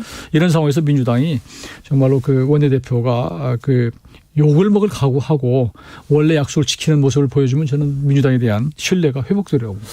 힘을 가진 사람이 힘이 있는 사람들이 손을 내미는 게 이게 정치의 첫발 아닐까요? 아니 국회는 여당이 소수기 때문에 하고 싶어도 야당이 좀 응해줘야 되는데 지금 그러지 않는 상황이기 때문에 민주당이 지금 조금 통합되지 않았다 이렇게 지적했는데요. 국민의힘도 이준석 대표하고 배현진 최고하고 다투고요. 그 전에는 안철수 의원하고 심하게 갈등하다 그 전에는 또 정진석, 이준석 갈등하고 왜 이렇게 갈등이 많습니까? 거기는. 정치하는 사람들은 뭐 그게 늘 있는 것이고요. 그렇습니까? 이게 정상입니까? 뭐 그렇게 봐야 되겠죠. 뭐 보이지 않게 보이게 뭐 그런 게 있는 건데 네. 큰 전쟁이 여야 간에 벌어지면 이런 것들이 수면 안으로 들어가는 것이고 네. 평시가 되면 또 안에 있었던 것들이 조금씩 표출되는 거 아닌가. 선거가 좀 많이 남았어요. 그러니까요. 예. 그래서 지금 민주당 내 갈등 그리고 국민의힘의 갈등을 많이 보게 됩니까? 우리가 그렇다고 봅니다. 그렇습니까? 네. 지금 이때 조금 국민을 위해서 혁신하고 쇄신하고 좀 내려놓고 그러면 국민의 마음을 살 텐데요. 저는 국민의힘도 그런 면에 있어서는 뭐 좀 답답하고 네. 저도 안타깝게 생각해요. 그러니까 모처럼 2번의 승리를 안겨줬는데 좀 내부가 좀 안정돼서 잘 이렇게 정부가 갈 수 있도록 뒷받침하는 것 그런 모습을 보여줬으면 좋겠는데 네. 어쩌다 이렇게 좀 곤혹스러운 상황이 됐나. 이게 좀 저 안타깝고요. 네. 그런가 하면 이제 민주당이 큰 대승적으로 여야 간에 원 구성이 돼서 좀 국회가 제대로 돌아갔으면 좋겠는데 그건 더 큰 걱정입니다. 알겠어요. 여당은 지금 국민의힘인데 국회에서는 지금 계속 민주당이 힘이 있다 이렇게 계속 얘기하십니다. 네. 오늘 출범한 국민의힘 혁신위는 어떻게 갈까요? 잘 갈까요? 혁신위의 모든 게 지금 딱 힘이 실리기에는 아무래도 당내가 좀 소란스러워요. 그렇네요. 네, 출범했다는 그래서, 것도 잘 모르겠어요. 그러니까 혁신의 방향이나 모인 분들이 좀 이제 10인 10색이 될 수도 있는 그런 상황이어서 네. 그분들이 잘 끌어서 예. 혁신은 언제든지 좋다고 생각을 합니다. 그러니까 그런 차원에서 뭐 공천 룰이 됐든 뭐가 됐든 간에 네. 좀 잘 만들어줬으면 좋겠는데 네. 지금 분위기가 조금 더 시간이 걸리지 않을까 싶어요. 네. 0764님께서 이용호 의원님 우리 지역구 아니고 저는 대구 살지만 좋아합니다 이렇게 얘기합니다. 지역구에서도 나 이용호 엄청 좋아해. 그런데 당이 그래 이렇게 얘기하던데 조금 나아졌습니까? 요즘 많이 나아졌습니다. 그러니까 지난번 저 지방선거에서 아시겠지만 38% 저기 광주에서 투표율 나온 것은 그건 굉장히 네. 민심이 호남의 민심이 뜻이라는 것이고요. 또 그렇기 때문에 오히려 최근에는 저희 지역에서도 그냥 좀 아쉽지만 그나마 잘 됐다. 또 그렇게 평가하는 분들이 있습니다. 민심의 추이는 계속 읽어보겠습니다. 또 모시겠습니다. 이용우 국민의힘 의원이었습니다. 감사합니다. 네, 고맙습니다. 정치 피로, 사건 사고로 인한 피로, 고달픈 일상에서 오는 피로. 오늘 시사하셨습니까? 경험해보세요. 들은 날과 안 들은 날의 차이. 여러분의 피로를 날려줄 저녁 한 끼 시사. 추진우 라이브.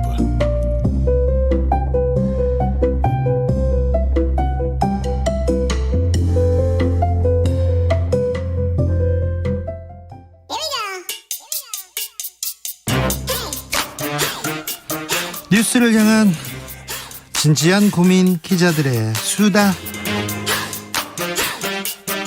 라이브 기자실을 찾은 오늘의 기자는 한결의 오연서 기자입니다. 어서 오세요. 안녕하세요. 네. 오늘 점심은 누구랑 먹었어요?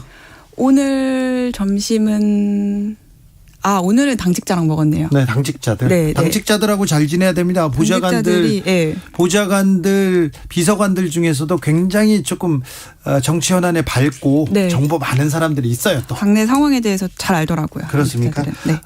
일주일간 이렇게 만난 정치인 중에 가장 인상 깊었던 정치인, 그런 인상 깊었던 네. 점이 있습니까? 보니까 어제 김형동 당 대변인이랑 오찬을 했었네요. 네. 네. 어제 사실 가장 큰 이슈는 이준석 대표의 윤리위 징계 관련이었기 때문에 또 김영동 의원은 윤리위 위원으로도 있었거든요. 김종인 비대위원장 시절에. 물어보니까 당내에서 이제 이준석 대표 쪽에 있는 지도부들이 대부분 그런 의견이기는 한데 징계까지 나오긴 좀 어렵지 않겠느냐 이런 얘기를 많이 했었습니다. 기자들은 어떻게 봅니까?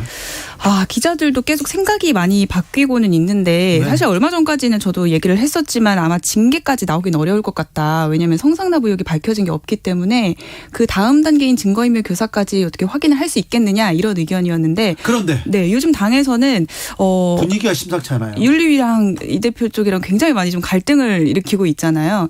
윤리위 안에서 이걸로 징계를 못한다면 다른 안건을 올려서 이준석 대표를 경고 이상의 징계를 주려고 좀 생각을 하고 있다는 얘기도 돌고 있습니다. 그래요? 네. 어제 윤리위가 열리고 김철근 정무실장 이렇게 왔어요. 나왔어요. 네. 그래서 지금 또 분위기가 좀 바뀌고 있다면서요? 네, 어제 윤리위가 이제 5시간 동안 열렸고 김철근 실장에 대해서는 징계 절차 개시가 결정이 됐는데요. 그래요? 바로 이제 반격이 본격적으로 시작이 됐습니다. 이 대표 쪽에서는 이제 본인에 대한 징계 절차를 2주 미룬다고 해서 뭐가 바뀌냐. 7월 7일에 열리기로 했잖아요. 그래서 상황이 길어지면 길어질수록 당이 혼란스러워진다고 하면서 불쾌한 티를 냈고요.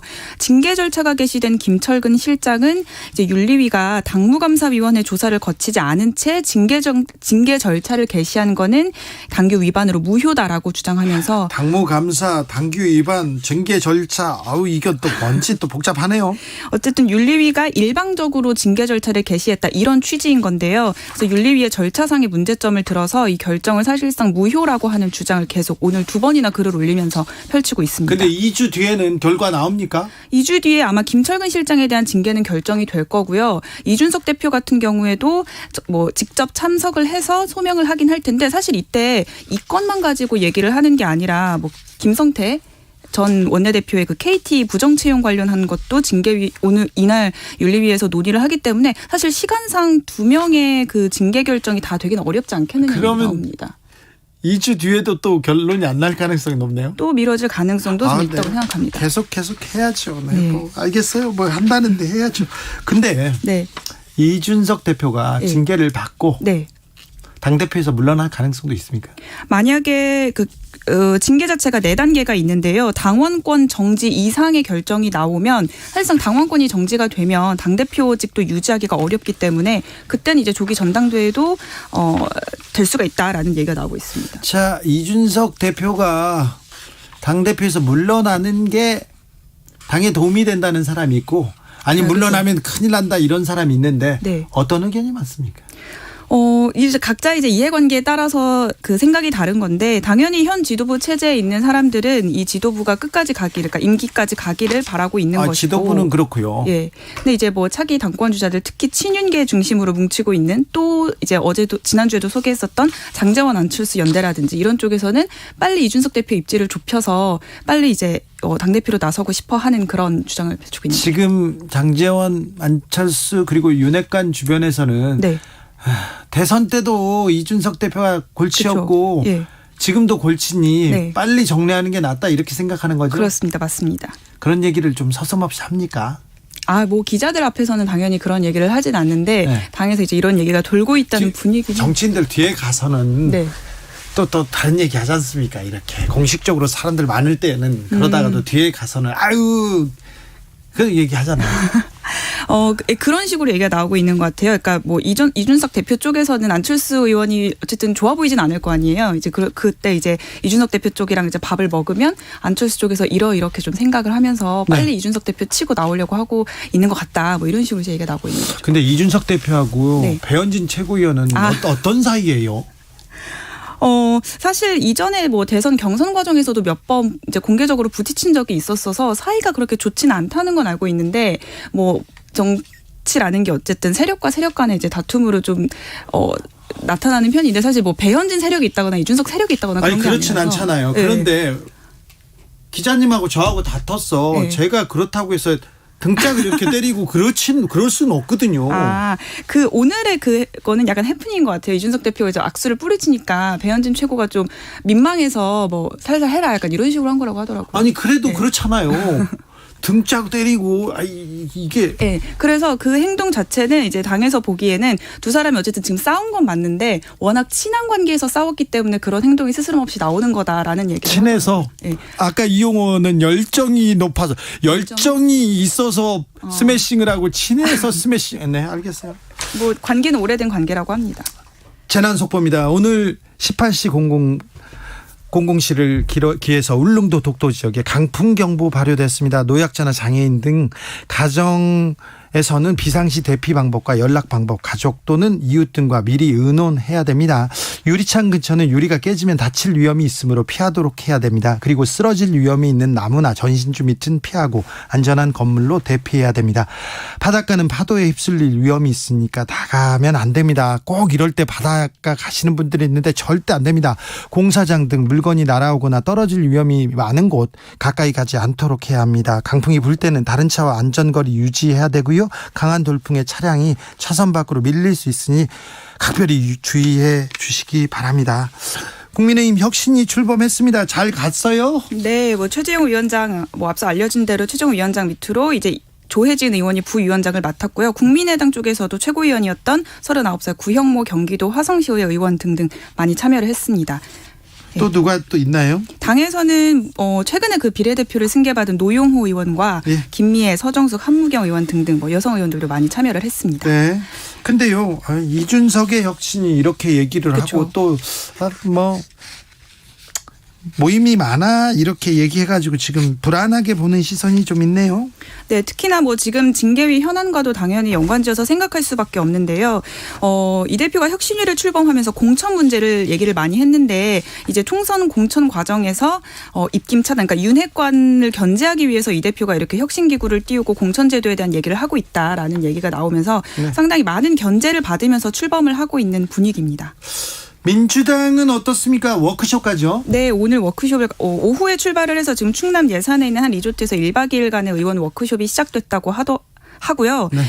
민생 지키기 그리고 대정치보복 투쟁이라는 두 개의 주제를 가지고 오늘 뭐 이렇게 의원 대부분이 참석한 토론 등등 여러 주제를 가지고 토론을 한다고 합니다. 엄청난 토론이 있을 것 같은데요. 네. 당의 모든 관심은 이재명 출마해 여기에 지금 쏠려 있어요? 네, 맞습니다. 이재명 의원 오늘 도착하자마자 또 출마를 하느냐에 대한 질문을 바로 받았는데요.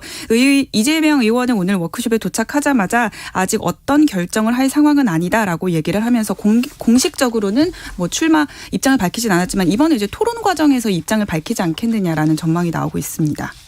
어떻게 보십니까?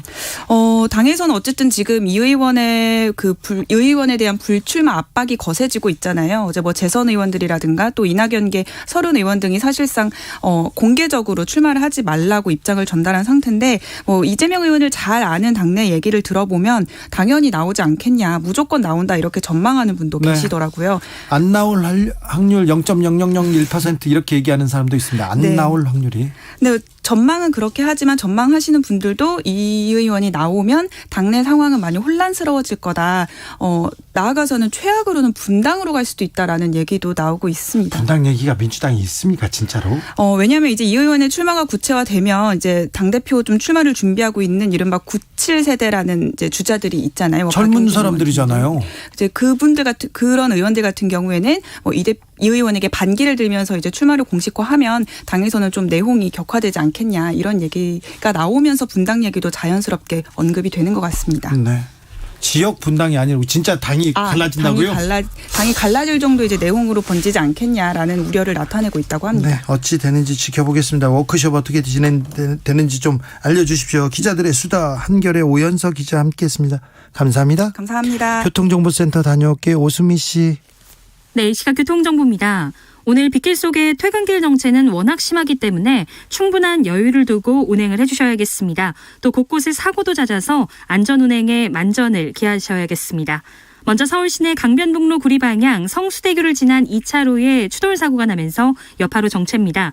올림픽대로 잠실 쪽으로도 동호대교 부근 2차로에 추돌 사고가 있고요. 이 영향으로 반포대교부터 사고 지점인 동호대교 일대까지 밀리고 있습니다. 고속도로에서도 수도권 제1순환고속도로 일산 판교 쪽으로 고양 부근에서 화물차 사고가 일어났습니다. 지장을 받아 정체고요. 더 가서 수리터널에서도 사고의 영향으로 정체입니다. 이 밖에 청주 영덕간 고속도로 청주 방면 수리티 터널에서는 소형 화물차 단독 화재 사고가 있어 여파로 밀리고 있습니다. 지금까지 KBS 교통정보센터였습니다.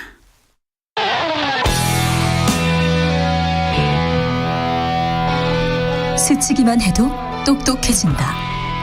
드라이브 스루 시사 주진우 라이브.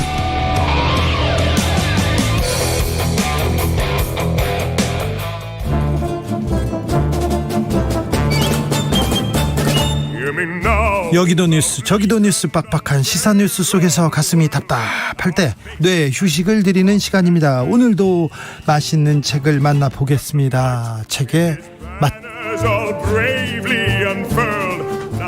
김갑수 평론가 어서 오세요. 안녕하세요. 정선태 교수님 어서 오세요. 네, 안녕하세요. 비 와요. 장마가 왔어요. 여기 KBS 쏘는데 엄청난 비가 쏟아지는 데 왔거든요. 네. 네. 장마가 와버렸어요. 네. 이제 방송 끝나고 얼른 가서 비 맞아야죠. 비 맞아요? 최소한을 입고 네. 그러니까 티 하나 입고 반바지 한 다음에 슬리퍼 신고 우리 강아지 데리고 나가서 쫙 맞으면서 최대한 걸어요. 장마 때. 교수님도 그러세요? 아니요. 저도 한두 번씩은요. 네. 비가 많이 오잖아요. 그럼 출근하기 전에 꼭 이렇게 거의 저는 최소한 거의 벗고 가서 흠뻑 맞습니다. 흠뻑 맞고 들어와서 이제 샤워하잖아요. 네. 그러고 말랐을 때 이 세상에 그 기분처럼 좋은 게 없는 거예요. 아 그래요? 그럼. 지금 근데 비 맞으면 감기 이게 조심하세요. 괜한 소리야. 뭐 네, 머리 그거 빠진다. 우리 김갑수 선생님 말씀 따르면은 이 나이는 괜찮답니다. 아니 나이 젊어도 괜찮아. 평생 비 맞고 살았는데 머리도 안 빠지고 병도 안 걸리고. 아니 선생님이야 그렇죠. 저희는 머리가 소중해요. 왜 다 피하고 사냐고. 헛방 맞읍시다 오늘 밤에. 오늘이요? 네. 알겠습니다. 오늘은 어떤 책을 만나볼까요? 네, 오늘은 조금 새삼스럽게 다가올 수도 있는데 문학 잡지, 개간지 한 권 골랐습니다. 네. 예전에는요. 장작가 비평, 문독 많이 읽었어요. 그리고 이번에 뭔지 그런데 뭡니까? 네, 많은 개간지 문학 잡지들이 문을 닫는 경향이잖아요. 그래요. 요새 보기 어렵습니다. 네, 오래전부터 이 문학 소년의 꿈을 간직하고 있던 이 출판사 대표가 자기 고집을 실현해 보고 싶었던 모양이에요. 그래서 문학 개간지를 만들었어요? 네. 문학 개간지를 굳이 만들어서 작년부터 시작했는데 벌써 6호가 나왔습니다. 네. 문학인이라는 개간지입니다. 소명출판사에서 나오는 문학인 2022년 여름판인데 소명출판사 여기 좋은 책 많이 내는 돈 안 되는 책 많이 내는 좋은데 아닙니까? 네. 아마 지금은 2,000종이 넘었을걸요? 그래요? 네. 한국 문학 작품들 그리고 동아시아 문학 뭐 전방위적으로 좋은 책만 아주 고급에 고급지게 만드는 그리고 안타깝게도 돈 안 되는 한국 인문학의 베이스 캠프 같은 곳이라고 얘기할 수 있죠. 이런 개간지 한 권 딱 보면은요. 한 권 사가지고 들고 오면 좀 부자 된 것 같잖아요. 그리고 보면서 내가 요즘은 이렇게 쓰는구나. 이렇게도 하네. 그렇게 또 보던 재미가 있어요. 그럼요. 지금 정 선생이 오늘 소개하는 개간지 문학인 이거를 이제 문학 잡지식으로 너무 얘기를 하셔서 제가 좀 보탤 게 있는데요. 약간 좀 거창한 서론을 얘기하면 우리가 아무리 현실에 대해서 비판적이고 부정적인 얘기를 하더라도 그럼에도 불구하고 한국의 거의 모든 게 좋아졌어요. 네. 거의 모든 게 좋아진 거예요. 모든 분야에. 근데 좋기만 한 게 아니라 이제 뭔가 결핍되고 아쉬운 것도 분명히 있을 거예요. 뭐 양극화 심해졌네. 뭐 하여튼 온갖 얘기 하는데 제가 느낄 때 아쉬워지는 거에 첫 번째를 꼽으라면 사실 지성의 결핍입니다. 네. 맞습니다. 그러니까 예컨대 문화가 융성한다 그러는데 이게 대중문화 쪽인데 대중문화는 필요한 것이 하나 필연적으로 이게 시장성에 좌우되는 영역이거든요.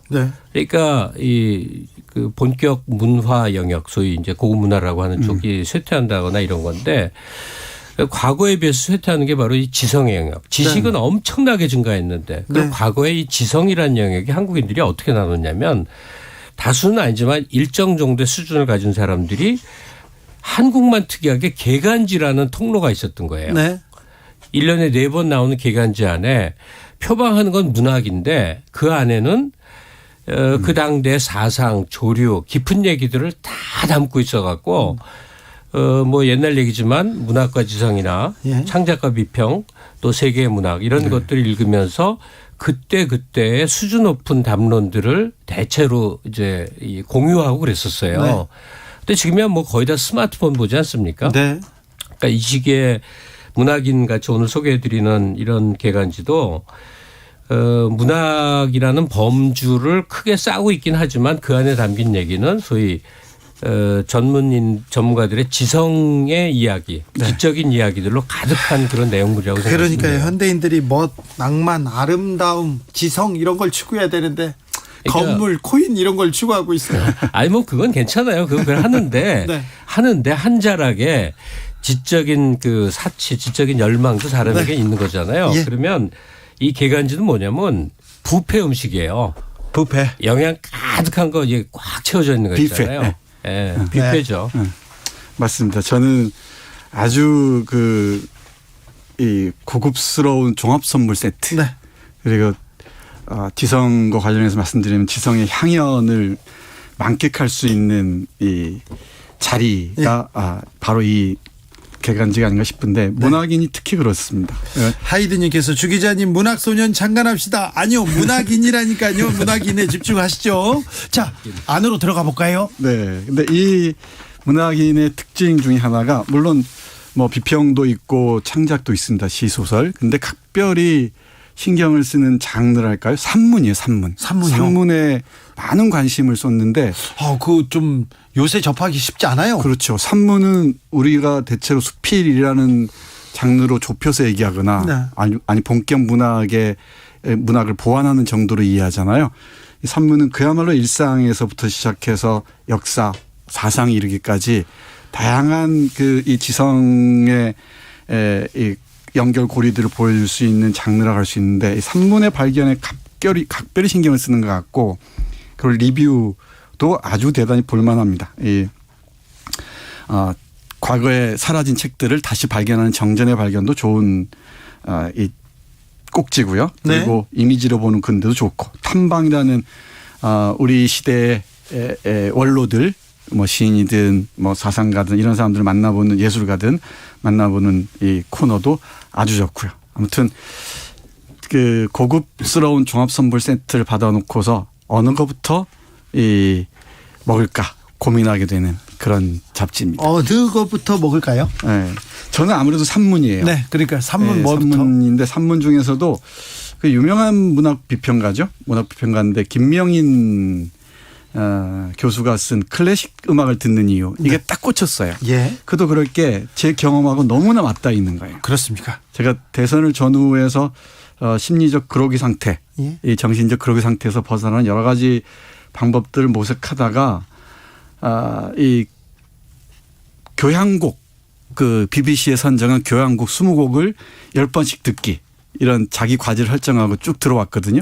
근데 이 양반도 그랬던 것 같습니다. 예. 이 양반도 이 자신의 그 우울증이라고 표현했는데 우울증에서 벗어나기 위해서 클래식을 듣는다고 얘기하는데 그 문장 한번 읽어볼까요? 빨리 들어야 되겠습니다. 네. 클래식 음악을 듣는 이유 김명인 작가의 작품입니다.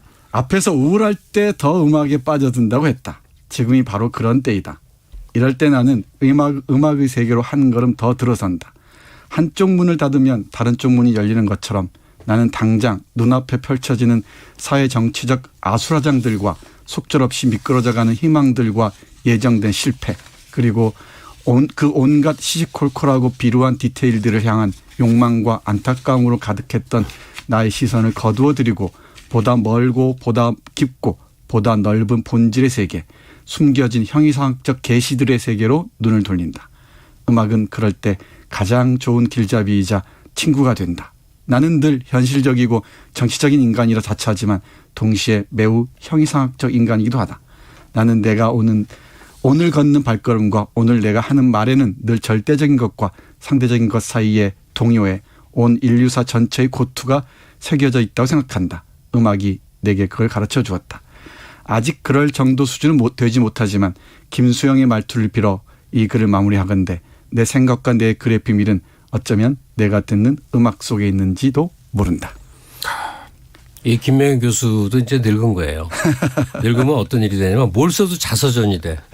그래요? 자기가 이렇게 살아와서 여기 도달하기까지 얘기. 근데 자기 얘기가 계속 묻어납니까? 계속 그렇게 되는데 저도 이제 모처럼 이 문학인 이 잡지 처음부터 이렇게 훑어보듯이 막 봤는데 시작이 고 김지아 시인을 추모하며예요. 네.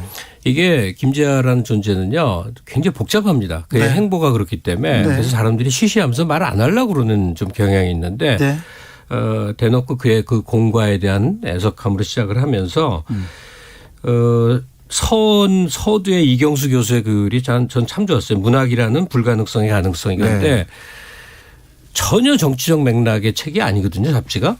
근데도 이 올 봄에 있었던 대선 결과에 지식인들이 느끼는 여러 심리적 반응 이런 것들이 이 책 굉장히 많은 곳에 나와요.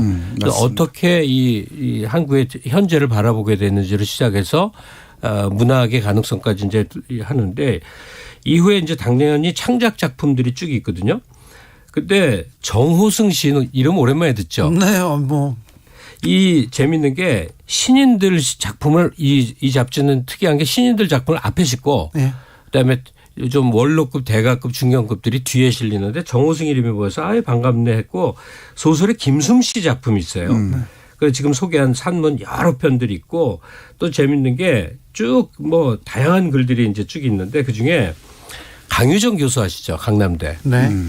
정치 시사 코너에 매일 나오는데 이분 원래 그런 분이 아니에요. 영화 비평가예요. 맞습니다. 글을 잘 그래서 쓰시죠. 강유정 교수가 여기다가 한국 대중서사의 두 번째 도약이라고 그래서 좀비 이 영화에 대한 이제 큰 좀 규모 큰 글을 썼거든요. 본인의 이제 전문 분야가 나온 거죠. 아, 이 양반이 한국 그러니까 그 영화를 이렇게 개관하는구나 이런 걸 맛봐서 아주 흥미롭게 읽었네요. 그 허영이나 사치 중에서 이 타박을 받지 않는 게 지적인 이 허영이나 사치라고 얘기하잖아요. 네. 그리고 이 감성적인 허영과 사치라 그러는데 이 문학인이라는 잡지는 큰 목소리로 주장하거나 외치지 않아요. 근데 아주 잔잔하고 조용한데 우리 지금 여기 우리 한국 사회의 곳곳을 그 지성의 눈으로 아주 깊이 있게 들여본다는 것을 알 수가 있습니다. 네. 앞에 말씀하신 김지아 시인 추모하는 것도 용기 있는 발언이거든요. 그것도 시작해서 그 좋은 산문들 그리고 리뷰들 그리고 이 정전을 다시 읽는 예를 들면 칼 포퍼의 열린 사회와 그 적들 기억하시죠? 이걸 지금 왜 다시 읽어야 되는가? 이런 그러니까 문학에서부터 시작해서 우크라이나 전쟁 문제까지 이 전쟁 현대사 그리고 이 철학 사상의 문제까지 지성이 스며들 수 있는 영역들 곳곳을 배려하고 있다는 점. 네. 그리고 식민시대 근대 풍경들까지도 뒤에 놓치기 아까운 부록처럼 이미지로 보는 근대라는 꼭지에 실려 있어서 지금 우리의 삶이 일본 식민시대 때 일제시대 때 어떻게 형성되는지까지도 볼 수가 있습니다. 고유님께서 지성 욕구가 마구마구 뭐 자극됩니다 얘기합니다. 네. 아니면 지성을 책으로 엮어주신 분들에게 감사드리고 싶어요 얘기하는데 네. 맛을 좀 더 볼까요? 네, 그 감사와 함께 네. 이런 이 잡지들은 구독해 주시는 게 네. 이 인문학의 베이스 캠프를 탄탄하게 만들 수 있는 계기가 되지 않을까 싶기도 해요. 네네. 그리고 이 잡지 특징이 그 편집위원회 이 동아시아 문학을 연구하는 사람들이 있습니다. 베트남 문학이나 일본 문학을 연구하는 사람들이 있는데 저 뒤에 이 김남일 선생이 쓴 이 베트남의 시세계 낯설고 드문 경험을 넘어서서라는 그 글이 있어요. 이제 베트남 시는 낯설잖아요. 문학도 좀 낯선 편이고. 그러게요. 베트남 문학이라 이거는 또 좀 혹시 80년대 말 요 무렵에 반레라는 네. 이 시인이자 소설가를 기억할지 모르겠는데 이 반레의 시를 소개하는 그 부분이 있어요. 네. 근데 반레가 한국에 와서 김남주를 생가를 좀 만나고 찾은 모양입니다. 네.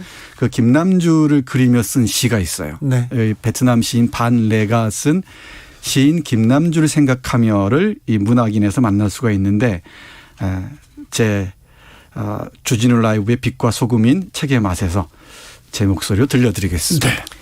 지금 책 안으로 좀 들어오라는 주문이긴 하지만 자꾸 제가 바깥 얘기만 해서 그런데 저도 이제 선생님 지금 반내 시를 듣고 와야 되겠습니다. 네. 읽어드리고 우리 김갑 선생님이 문학인에 푹 빠져 계셨습니다. 네. 시인 김남주를 기억하며 반레 사람들이 당신은 돌산처럼 강하다 했다. 나는 믿지 않는다. 돌산도 석회처럼 구워질 수 있기 때문이다. 사람들이 당신은 강철이라 했다. 나는 믿지 않는다. 강철도 갈릴 수 있기 때문이다. 사람들이 당신은 샘물이라 했다. 나는 주저한다. 자그마한 수맥이 역시 산을 무너뜨리기도 하고 언덕을 기울게도 하기 때문이다. 하지만 곤란하게도 물은 부드럽다.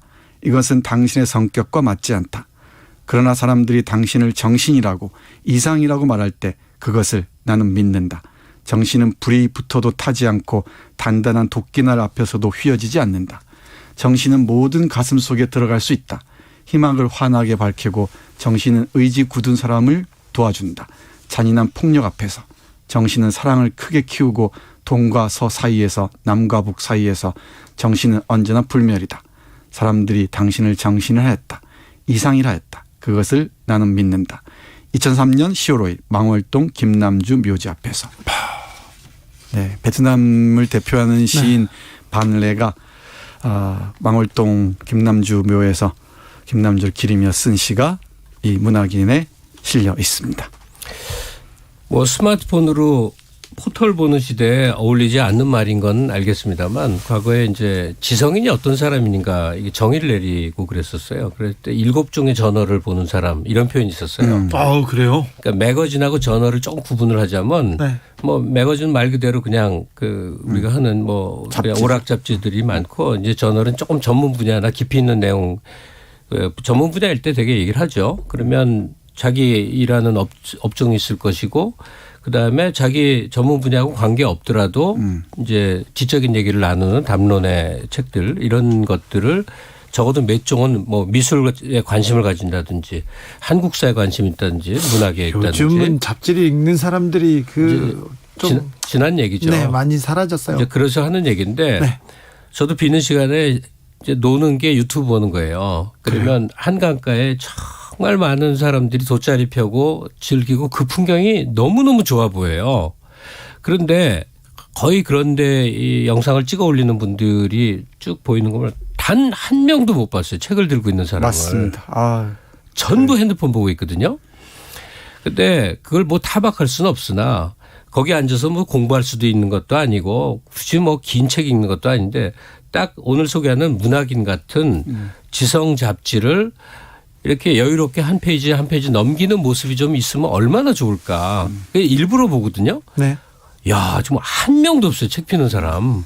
그래서 이런 지성 잡지가 조금은 좀 활성화됐으면 좋겠다. 그런 아쉬움을 맞습니다. 말합니다. 이 버스나 지하철에서도 이런 문학인 같은 고급스러운 잡지들을 읽는 사람들이 늘어날 거예요. 늘어났으면 얼마나 좋을까 싶어요. 그다음에 제가 강연할 때 그러면 지성지는 어떻게 보는 것이냐. 제가 아주 이건 아주 매우 강조하는 거예요. 돈 주고 사보지 말라는 거예요. 돈 주고 사봐야죠. 그러면 끝나요. 정기 구독해야 돼요. 정기 구독해야 돼요. 그러니까 강제적으로 날아오게 해야지 그래야 보게 되지. 사람들은 그렇게 마음의 여유도 시간의 여유도 없거든요. 그래서 정기 구독을 해놔야 하고 한 달에 적어도 하루 이틀은 이걸 들여다보게 됩니다. 정기구독 나와 도착한 잡지를 뜯을 때 그 그렇죠. 맞아요. 그 환희가 있죠. 표지 이렇게 보고 누워 있지. 그리고 하나하나 이 그다음에 이제 쌓여가는 그 재미가 쏠쏠합니다. 그리고 무엇보다 폼이 납니다. 폼이 납니다. 인테리어로 최고죠. 그렇죠. 닉네임 요즘 이북으로 책 다 사요. 이렇게. 그러니까 그렇긴 해. 근데 이북이 어려워가지고. 근데 이북으로 보는 뭐 책도 있겠지만은. 이 종이의 그 질감을 느끼면서 책을 본다는 또 다른 영역인 것 같아요. 저는 그 종이로 읽어야 되는 책이 있다고 생각하는 사람이거든요. 그리고 서점에서 이렇게 한 권씩 두 권씩 살 때 쌓아놓고 그 기쁨. 그러니까 황수연이라는 저자가 이 문학인의 오늘 갖고 온 책을 쓴 게 고통과 비애의 신 세사르 바이에호라는 이 서평을 제가 그러니까 처음 모르는 사람이었어요. 이런 잡지를 통해서 접하게 돼요. 어떤 한 세계를 알게 되는 거죠. 이게 이 편편이 정말 풍요롭게 널려 있어요. 알겠습니다. 장마철인데 바흐의 지선상 아리아가 이렇게 울려 퍼집니다. 오늘 만나봤습니다. 문학인 2022년 여름호 함께 맛봤는데요. 맛보고 싶어요. 더 보고 싶습니다. 김갑수 평론가, 정선태 선생님 감사합니다. 네, 고맙습니다. 피해 조심하세요. 피해 안전운전하십시오. 주진우 라이브는 여기서 인사드리겠습니다. 돌발 퀴즈 정답 노란색이었습니다. 지금 흐르는 지선상의 아리아는 정경화 바이올린, 아타마르 곤란의 피아노 연주입니다. 저는 내일 오후 5시 5분에 돌아옵니다. 지금까지 주진우였습니다. 지구를 위한 새로 고침 습관을 바꾸는 라디오.